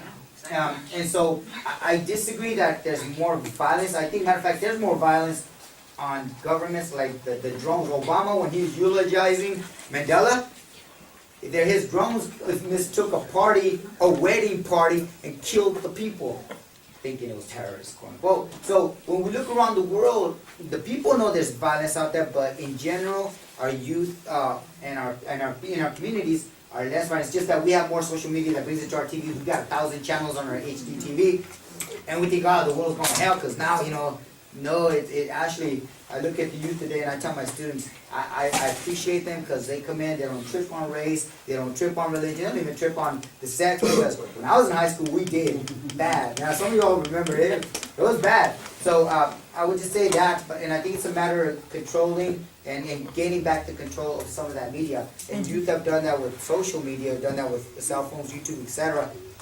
But we have to keep the fight going. Because the reason I say the struggle will never end, meaning it's just a spiritual thing where I think that once you understand that there's going to be bad people, don't expect overnight changes, because I see too many people expect changes and they quit. Well, I thought this was going to happen. We got to understand, this struggle, you may not see the end of it in your lifetime. But the important thing is that you keep fighting. But I want to just reiterate that the violence itself, it's not so much that. I think there's more economic violence. Economic violence. Oh, yeah. A lot of people are trying to train like the younger kids to like demilitarize. Like if you notice, the video games is a big thing. Like the Black Ops, all the video games are training you want to kill and training you want to be that, and it's like it's a way of controlling them and getting them in that mindset for when they get older. I mean, look at, with the case of Andy Lopez. I mean, it's kind of like incomprehensible. A 13-year-old, walking with a weapon that appears to be real, and not being given even the opportunity. I mean, you could disable someone, but to shoot them so many times, Well, like that just kind of reminds me. It's like, when is enough is enough? Is everybody, not just brown people, black people? When is everybody going to say when's enough is enough? I mean, they're killing our young people. They're killing our kids.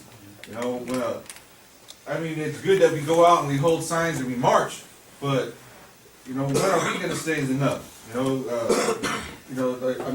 a supporter of self-defense, and it's almost to the point now where we almost got to be fire with fire.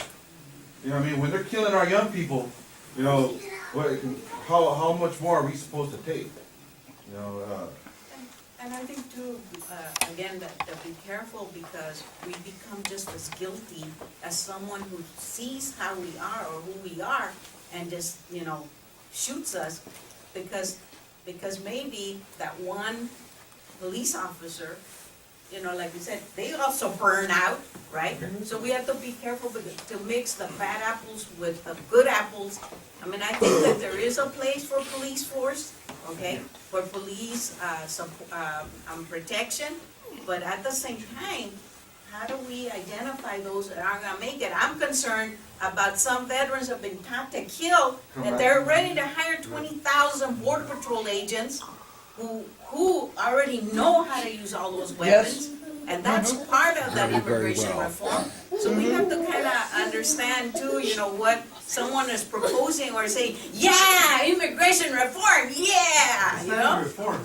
Exactly, sir. And it's not progress. Yeah, no.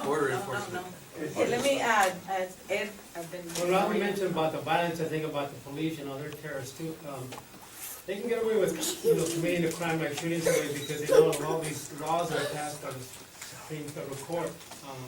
They know that there won't be no repercussions. For example, the latest incident in Katrina, there were 6 officers charged. 5 have been, their charges have been dismissed. 1 got charged with lying in the deposition when all 5 of them or 6 of them were involved in shooting the black men. So, you know, everyone's been committing the violence that I see.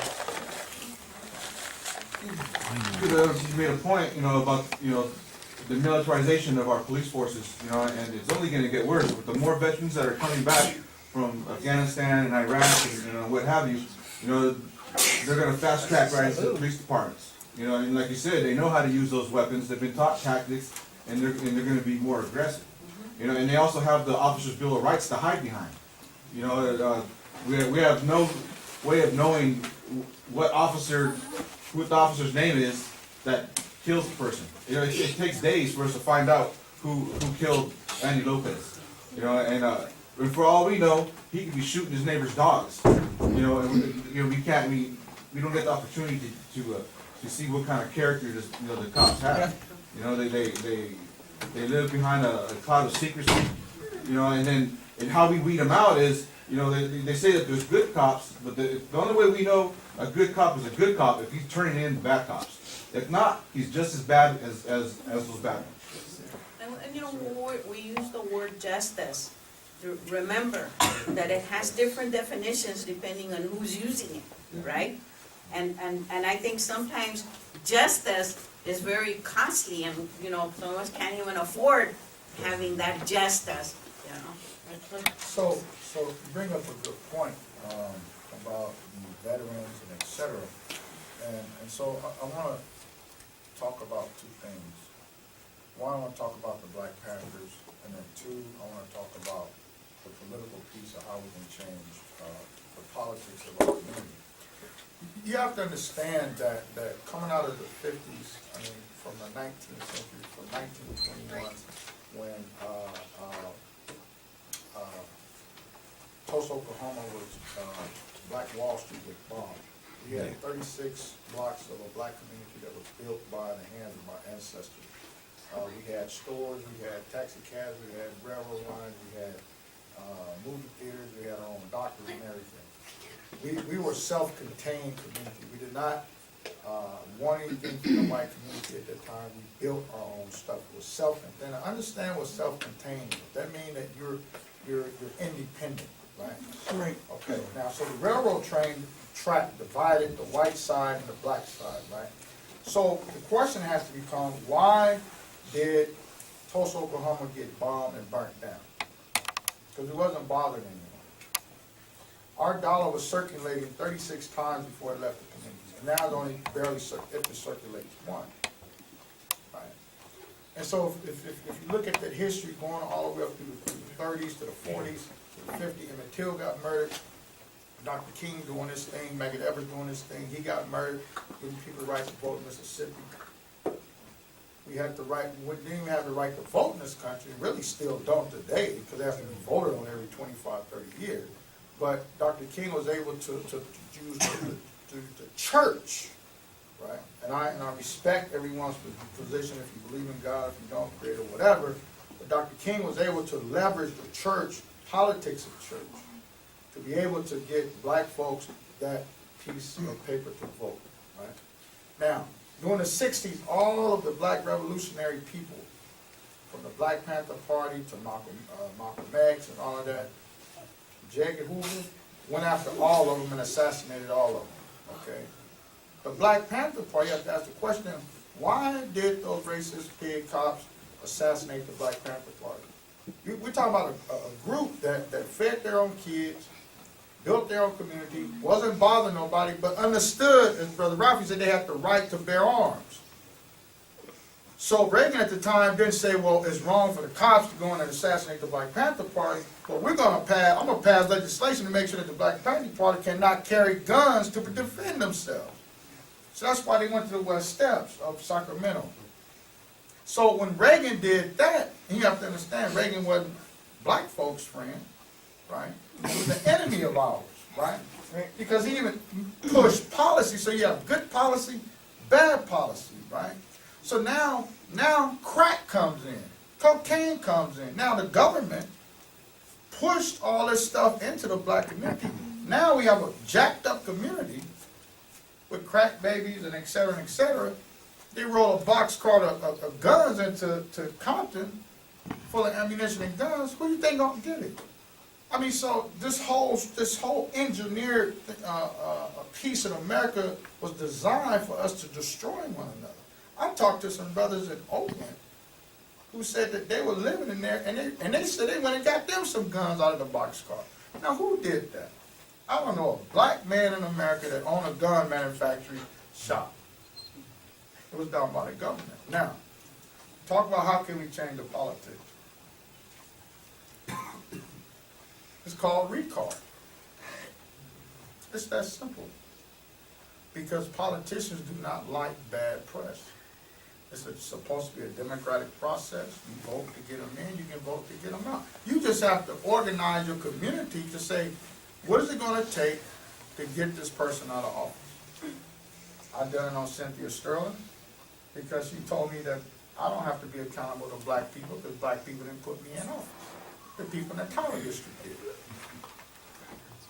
I said, you should have told Barney or Big Bird that. You should have told me that. That next day, I was at the election office pulling recall papers out on her. So we have power, just like Brother Ralph and you all are saying with the camera. So we have to get more politically minded. I mean, we do our marching, we do our, cop watching and all that, but we got to get more politically minded to say, how can we get these people out of office? Hey, you can run for the seat. I can run for mayor, right? I mean, we have power, family.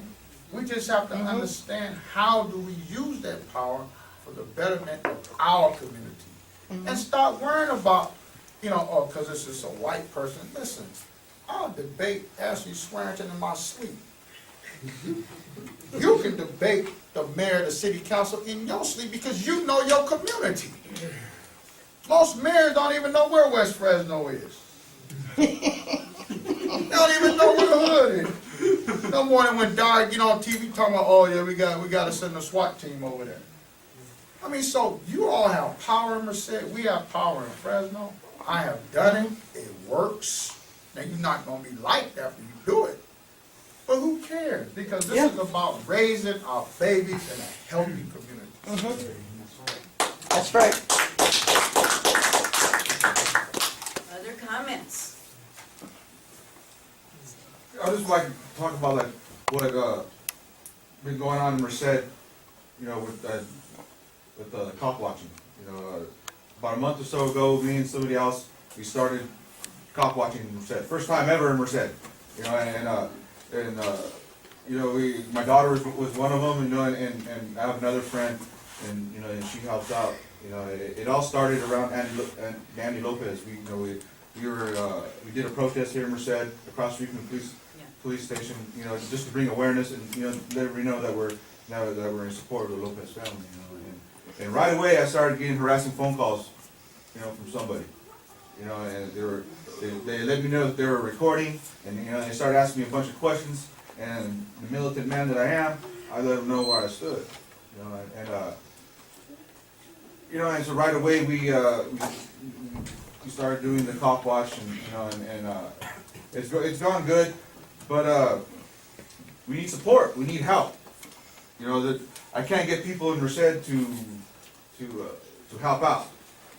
I get a lot of oh, you're doing good. Thank you for doing it. But really, what I need is I need some asses in my seat, in my car, to help me drive around. To get out there and just be a pain in the ass to the cops. That sounds familiar. Because we do get burnt out. Yeah. The burnout is real. So there's not very many people who live in Merced in this room right now. Raise your hand if you live in Merced. Raise your hand if you live out of Merced. There's more hands here. I'm a off and off guy going to the East Merced. And this Monday I'm going back home. So I live on and off here in Merced. And here in Merced, the cops aren't pulling people over and beating the crap out of them. That's not how police brutality happens in Merced. What they do is they ignore us. They neglect us. We got unsolved murders, young gang members who are being killed, but yet no one's getting arrested. Why? I say it's because they're people of color. They're people of the lower class. And there's nobody keeping the police department accountable for these things. I know I have kids. If I neglect my kids, I get charges brought up on me. So neglect is a form of abuse. And the people in Merced are being abused. Sheriff Payson, he's a sheriff in this whole county. We got towns like Planada, California, like Winton, where gang killings are happening very often. Where you call the cops and it takes 3 or 4 hours to get a response. I'm glad Mark Payson's leaving. Good riddance. He says that it's because they have unsolved murders because the community's not cooperating. No one saw anything. Susan? I would just like to say that once you join the world of activism, okay, and I don't pretend to understand the plight of minorities, okay, I can feel for you, but once you start becoming an activist, you start speaking up, you notice that you get ignored here in Merced. A man across the street is being beat up by 3 men. I call the sheriff, it takes him 2 hours to get there. Why does that happen? Because I give my name. Okay, who knows me? City council knows me. The county board, everybody knows me, and so, it's that kind of thing, and so I think that if we were like in bigger groups, okay, and I think that that's where organization comes in. I mean, you're looking at West Fresno and your area, I'm not sure where you're from. Yeah, I think that we're looking at probably trying to organize more and communicate more between groups, and I think that's what we're missing here in Merced, because that gives us a lot more power. That's what I was getting to. I wanted to challenge the people that live here in Merced to come out with us. Yeah. I don't care if you're black, brown, yellow, white, purple, whatever. What I need is that we need help. Yeah. Absolutely. That's what I'm asking for. I can tell to both of you, because you're both from Merced, right? Mhm. If you call, for example, myself, Gloria Sandoval in Fresno, Reverend Floyd here, Brown Berets, we'll be here. We will be here. I mean, we can't extend our hand enough, because we've gone to Bakersfield, we've gone to Cork, we've gone all over the state to support people.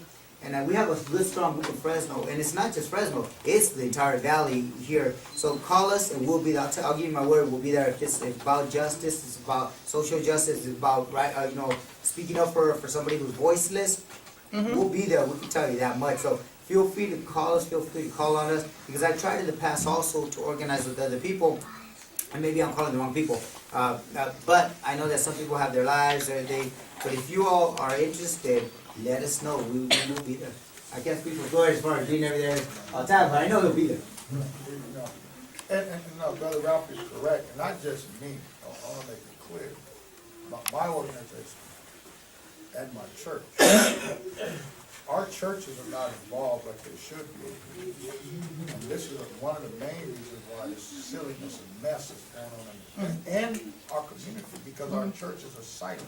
So I don't want to hear nothing about this separation of church and state.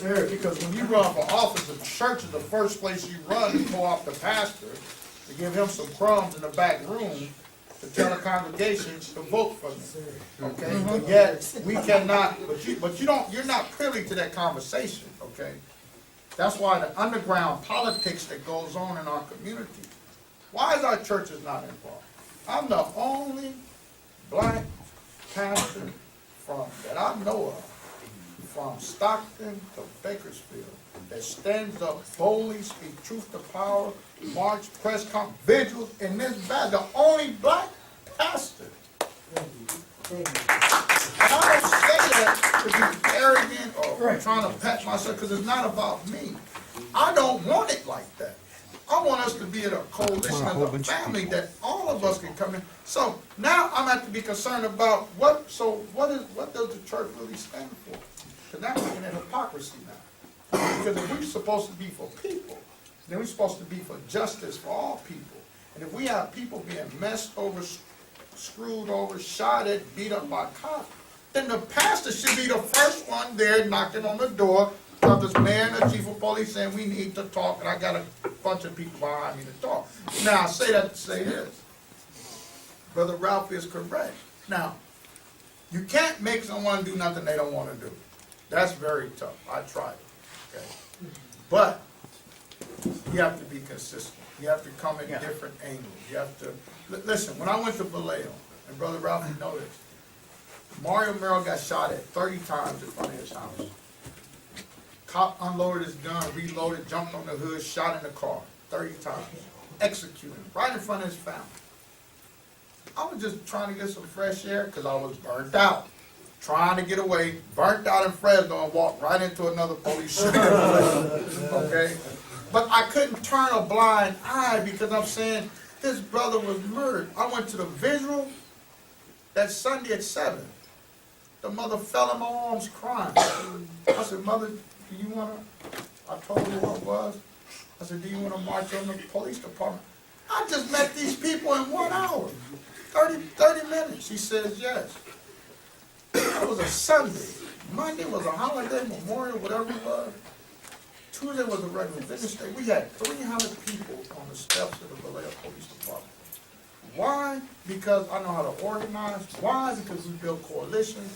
And from that point, 300 people showed up. And from there, the movement started. I called in Andrea from Berkeley to do a cop watch training. We had a town hall meeting. The Nation of Islam came in. We walked the community. Okay? We had press conferences. We went to the city hall, shut down the city hall every week with 400 or 500 people. Okay? So there's different ways and strategies to get the attention of the politicians. So my question I want to ask you, brother, not that you do it or not, but do you all go in front of the city council and speak about what's going on in the community and all of that? That well, because like we're new to doing it, and last week me and I call it my co-defendant, we set up a strategy to go to the city council.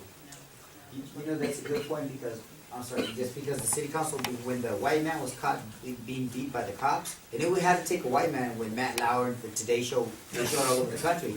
It took a beating of a white man, but we all showed up, and I was at those meetings, and I remember going off on the mayor and the city council, and what was important was it wasn't just myself, it was black, white, it was everybody. It's powerful when you use the media too to put them, like they say, put them on blast, because they don't want that. It looks bad. So if you need help organizing some of that, press conferences will help you with some of that. Press releases for the media, because you need that attention to the issue. We can help you do that too. Yeah, I just wanted to say a couple of things. I think this has been a really good discussion. And unfortunately, it's a little downbeat because we're thinking about all the bad things that have happened. And I think it's going to be bad before it gets better. But I wanted to make a few points. Last week I saw this young guy, and I'm a doctor, and he's there for recovery from getting shot in the head. And then I start talking to him, and this guy, young guy, he's symptomatic of people that don't have a future. I mean, and unfortunately, that's what's being produced in our society, the young people, but they don't really have, I mean, they're locking them up in prisons. I mean, we're called prison alley, I mean, in Valley. And they're locking up youth, you got youth, you know, that are, I mean, all they know is violence. And I asked them, well, are you feeling sad? Because as a doctor, I ask, you know, if someone's depressed. I say, yeah, my homie just got killed last month. And then the next day, there was these two cars, and they're shooting at each other. That didn't make the news in Merced. But they're rival gangs, they're shooting at each other, they're killing each other. I mean, that's the future for some of these young people is you know, one guy gets killed, 6 guys do prison time. I want to bring us back to the thing about human rights. Eleanor Roosevelt did this. She helped to get this thing started after they said like 80 or 90 million people got killed in World War II. I mean, it's the worst destruction that has ever happened. And there's a thing about you have to have vision. You know, we have to have without vision, people perish. I mean, famous people have talked to that. And I think what we're seeing is the symptoms of a society that's really got problems. If, you know, read the People's Tribune, the Tribuno del Pueblo, you see, I wrote an article on robots in fields. They're replacing people in fields, and like 2 to 10 years, they're talking about replacing a lot of jobs that used to be seasonal jobs. You know, so what kind of a future do we have for the kids if everything is stacked against them, and if all we're doing is you see, what's happening, I think, is the police violence is because there's these youth, they got to do something with them, you know, and they don't have jobs for them. I mean, all these auto plants closed, for example, in Detroit, and you got all these people. Now they're attacking their pensions. The people that had jobs, that used to make $20 an hour, their kids are unemployed, and their pensions are getting cut.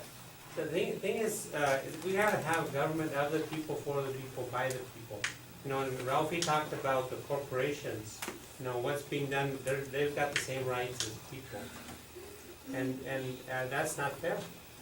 But I think if we look at it in that perspective, I mean, making sure the police is doing what they're supposed to do, serving the society, okay. But when you're bringing in people that are learning to kill, and on the border, they're going to be. I mean, we're setting it up for problems. I even heard that some of these special forces guys were being hired by some of the drug companies, the drug dealers in Mexico, and they're doing some of the killing. But what kind of a future do we have if we don't really look at how to provide a vision, a positive vision? I think dealing with the police thing is important, but I think it's got to be so we have all the other rights, like health and all that. And I agree with the positive. We need to have a positive outcome that we'll see positive change. But I agree with you that there a lot has to do. Everything you mentioned there. You know, one of the things that Reverend said is we got to attack things differently. And I'm a strong believer that we need to attack a problem from all directions. So if we have artistic, you know, poets and artists, let's attack it from that direction. We have intellectuals, medicine, workers, farm laborers. If attack it from that, even the militant side, which you know I share with Jesse here and the rest of the Berets, attack it from that angle. You know, and I think along with that comes the political side of it. And I like to invite all you. We're going to do something in Fresno, but by that I mean we need to elect people, and I really mean this. The Democratic and Republican Party are perfect parties. They just are. We have to start thinking about maybe running other people, alternative parties. You got the Green Party who is doing stuff. but then they lack a lot of culture. You got other parties. Well, let's get involved, even if we have to start out, our own alternative party in Merced or Fresno, and run people under that banner and hold them accountable, or at least get people in who we believe in, who aren't going to sell out or take money and be a corporate politician. Because I think it's in Richmond, the city proposed something really interesting, taking over the homes that were being taken away from people. That was outstanding, that they would say, we'll buy it up instead of give it to the banks. That was a move by a politician who wasn't necessarily a Democrat or Republican, but by politicians who said, hey, we got to do something other than bail out the banks and let them walk free, and take people's homes. So I agree. I think along with addressing the problem from all directions, maybe start considering third-party groups or third-party runs, or looking for people who could run, who we can truly count on, to have ideals and believe in certain principles other than profit, and things like that. Because unfortunately, that's where the Democratic Party and the Republican Party both are. Regardless how we slice it, you gotta have billions or millions of dollars to run for an office. But at the local level, we can still elect people if we register people and go out there and actively take part. And some people don't believe in voting. I've for a long time said voting is not going to change a thing. But I know that you can have probably the most direct change. Because the truth is, I don't know what people learn in school. Our vote for president is not a vote for president. We do not vote for president. We preach democracy all over the world, yet we do not elect the president. The electoral college elects them. About 500 plus people do that, or 400 plus people, not us. So, but at the local level, that still works. And Merced can do that. I joke around about Maria, we're gonna run you for governor, right?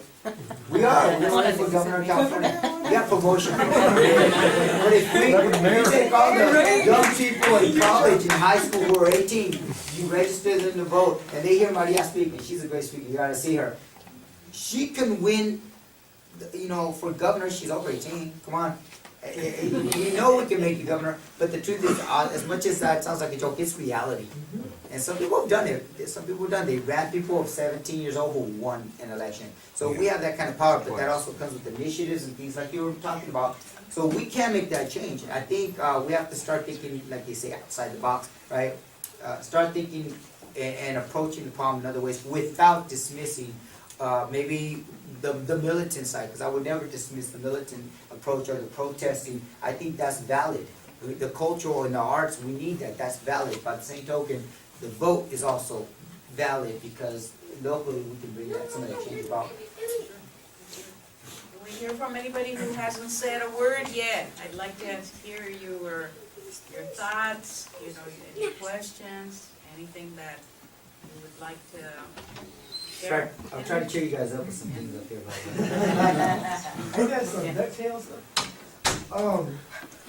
The question was brought upon that, what is it that we can do to, keep up the fight, I guess it was, right? Well, I think, this is really reaffirming that we ain't the only ones locked up in our happy little world doing what it is that we do, right? So, attending things like this, I appreciate my Brown Beret brothers coming out from Fresno. I hate driving to Fresno myself. I'm sure you guys hate driving to Merced, right? So, I'm sorry, what was that? It's not that bad, just don't get pulled over. And so, I think these are the ways that we do that. Now, of course, today, we have different ways of doing this. We got Google Plus, where we can do Hangouts. We got Skype to do all those kind of things, where we don't necessarily have to do this anymore, right? We have new technologies, but, as we know about NSA and all that, maybe that might not be the best mode of communication, understand? But we gotta utilize everything that we have, any tool we got. That's why flyers, that's why we still hand out flyers, right? Wasted paper and all that kind of stuff, but that's still effective, because I don't believe that the people that are directly affected to this, that most of them have these technologies readily upon their pockets, So we gotta use everything that we possibly can, because the louder we speak, that we think we're talking to an empty vacuum, there's people that listen, you know what I mean? There's people that get on those websites and watch the cop watch stuff, you know what I'm saying? That stuff is good stuff, right? There's people that will end up getting in People's Tribune and read it and see things that they've never heard of ever in their life, right? That's why we do these things. I think at this basic level, that's how we motivate ourselves and get going. Now, Brother Jesse, I didn't know that you was doing this cop watch. You don't know how long I've been wanting to do this cop watch since first hearing it in Fresno years ago, right? I had no idea what cop watch was iPods. I actually heard about before in Berkeley, but I heard more about it when it started coming out in Fresno, right? So I want to join with you. You know, I got your number, hit you up, say, hey, I'm gonna be there. You know what I mean? I got a camera too, right? So these are the kind of things that I think that makes that happen. And of course, we go from here. This is just a line in our timeline, right? We go from here and we go and branch this out to everyone else, whether it be your faith denomination or your political people. However it was that we fight social, economic, and environmental justice, that's what we need to do. And we got to understand too that this is not just economic, it's also environmental, you know what I mean? So especially right here in Prison Alley, where we have slave labor in our backyards, as one of us said, we have to realize that a lot of people don't have open eyes as we do. They don't exactly see through the filtered screen, you understand what I mean? So we need to tear that screen open for a lot of the people, and a lot of times it takes more than just a box opener or a machete to break open that screen. But whatever it is that we bring to the party, that's what we're gonna have to use to get them to drink. So anyway, I think we're doing it now. I don't think that we're gonna stop here, us here in this room, and whatever chance we got to motivate somebody else, that's what we're gonna have to do, you know? Thank you. Anybody else? Anybody else? I was just gonna say that we want to read, like you said, current events are happening, but on a paper that doesn't have a yet or anything, only people's opinions are moving circle out there. One more comment, I was reading the article by Fresno State. We were talking about splitting up the Fresno Unified School District. The point that I thought was interesting, he made, he says, Fresno State Unified School District is failing the youth. And why are they failing the youth? By not properly educating them. So what do you expect of them if they start getting involved in gangs? And that's the reality. If you educate the students, the youth, you wouldn't have been involved in gangs and violence. And I know, right now with the schools, there's a big change going on. There's a transition. And many of our young people now are expected to know how to use the technology, the keyboarding, the computers, the Chromebooks, the this, the that. And I work at the high school, and some of them are starting to, there's like a widening gap that's happening. So that means that we're more likely to have more dropouts, but I mean, even my own colleagues, they say, well, that's the wave of the future, but we don't want people to drop out and not be included in part of that changeover, But again, the ones that are beating out or are winning out are these corporations where all these Chromebooks or laptops and things are being purchased. Our money is shifting from hiring teachers to having those laptop computers. And I don't think that we want more unemployment. We want employment, right?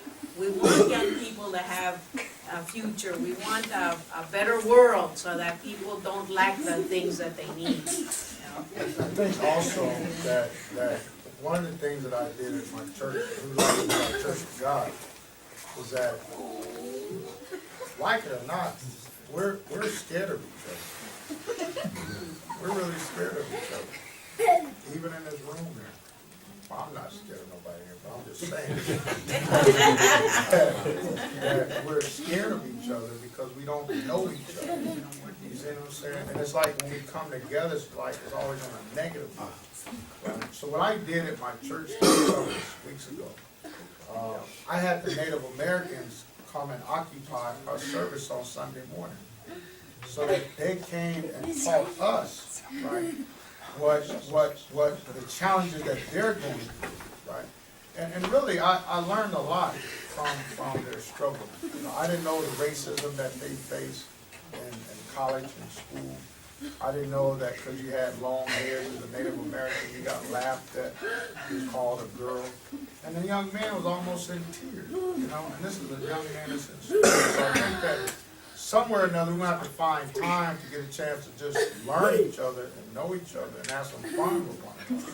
And Brother Ralph, you know, one of the things we're talking about, our organizations have a national convention. Maybe that's something that we can collaborate on, all the groups in the San Joaquin Valley, you know. You guys getting delirious? No. I know, Ralphie's entertaining you guys, I know that. Okay.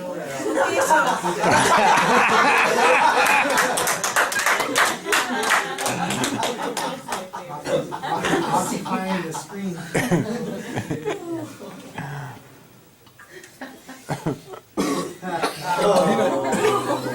My grandson.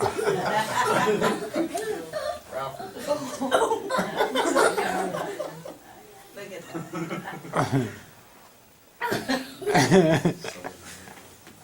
Ralphie, I was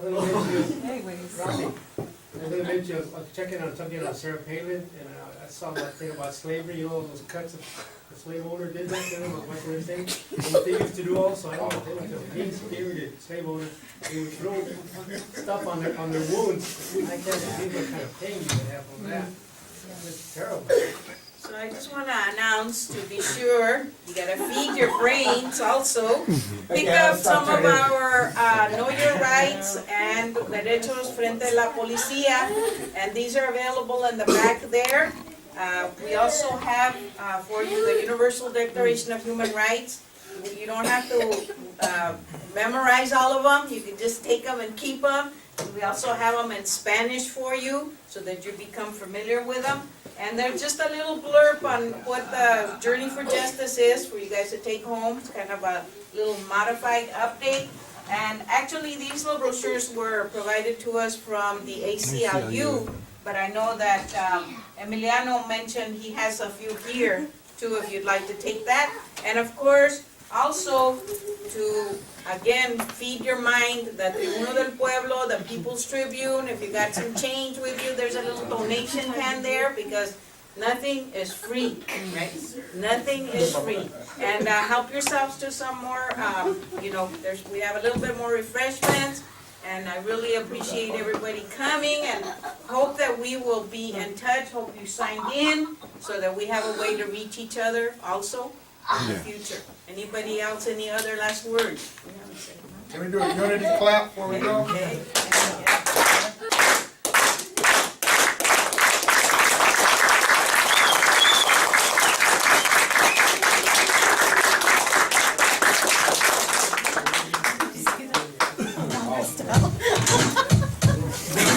That's trying to make you guys laugh. You're right, you're right.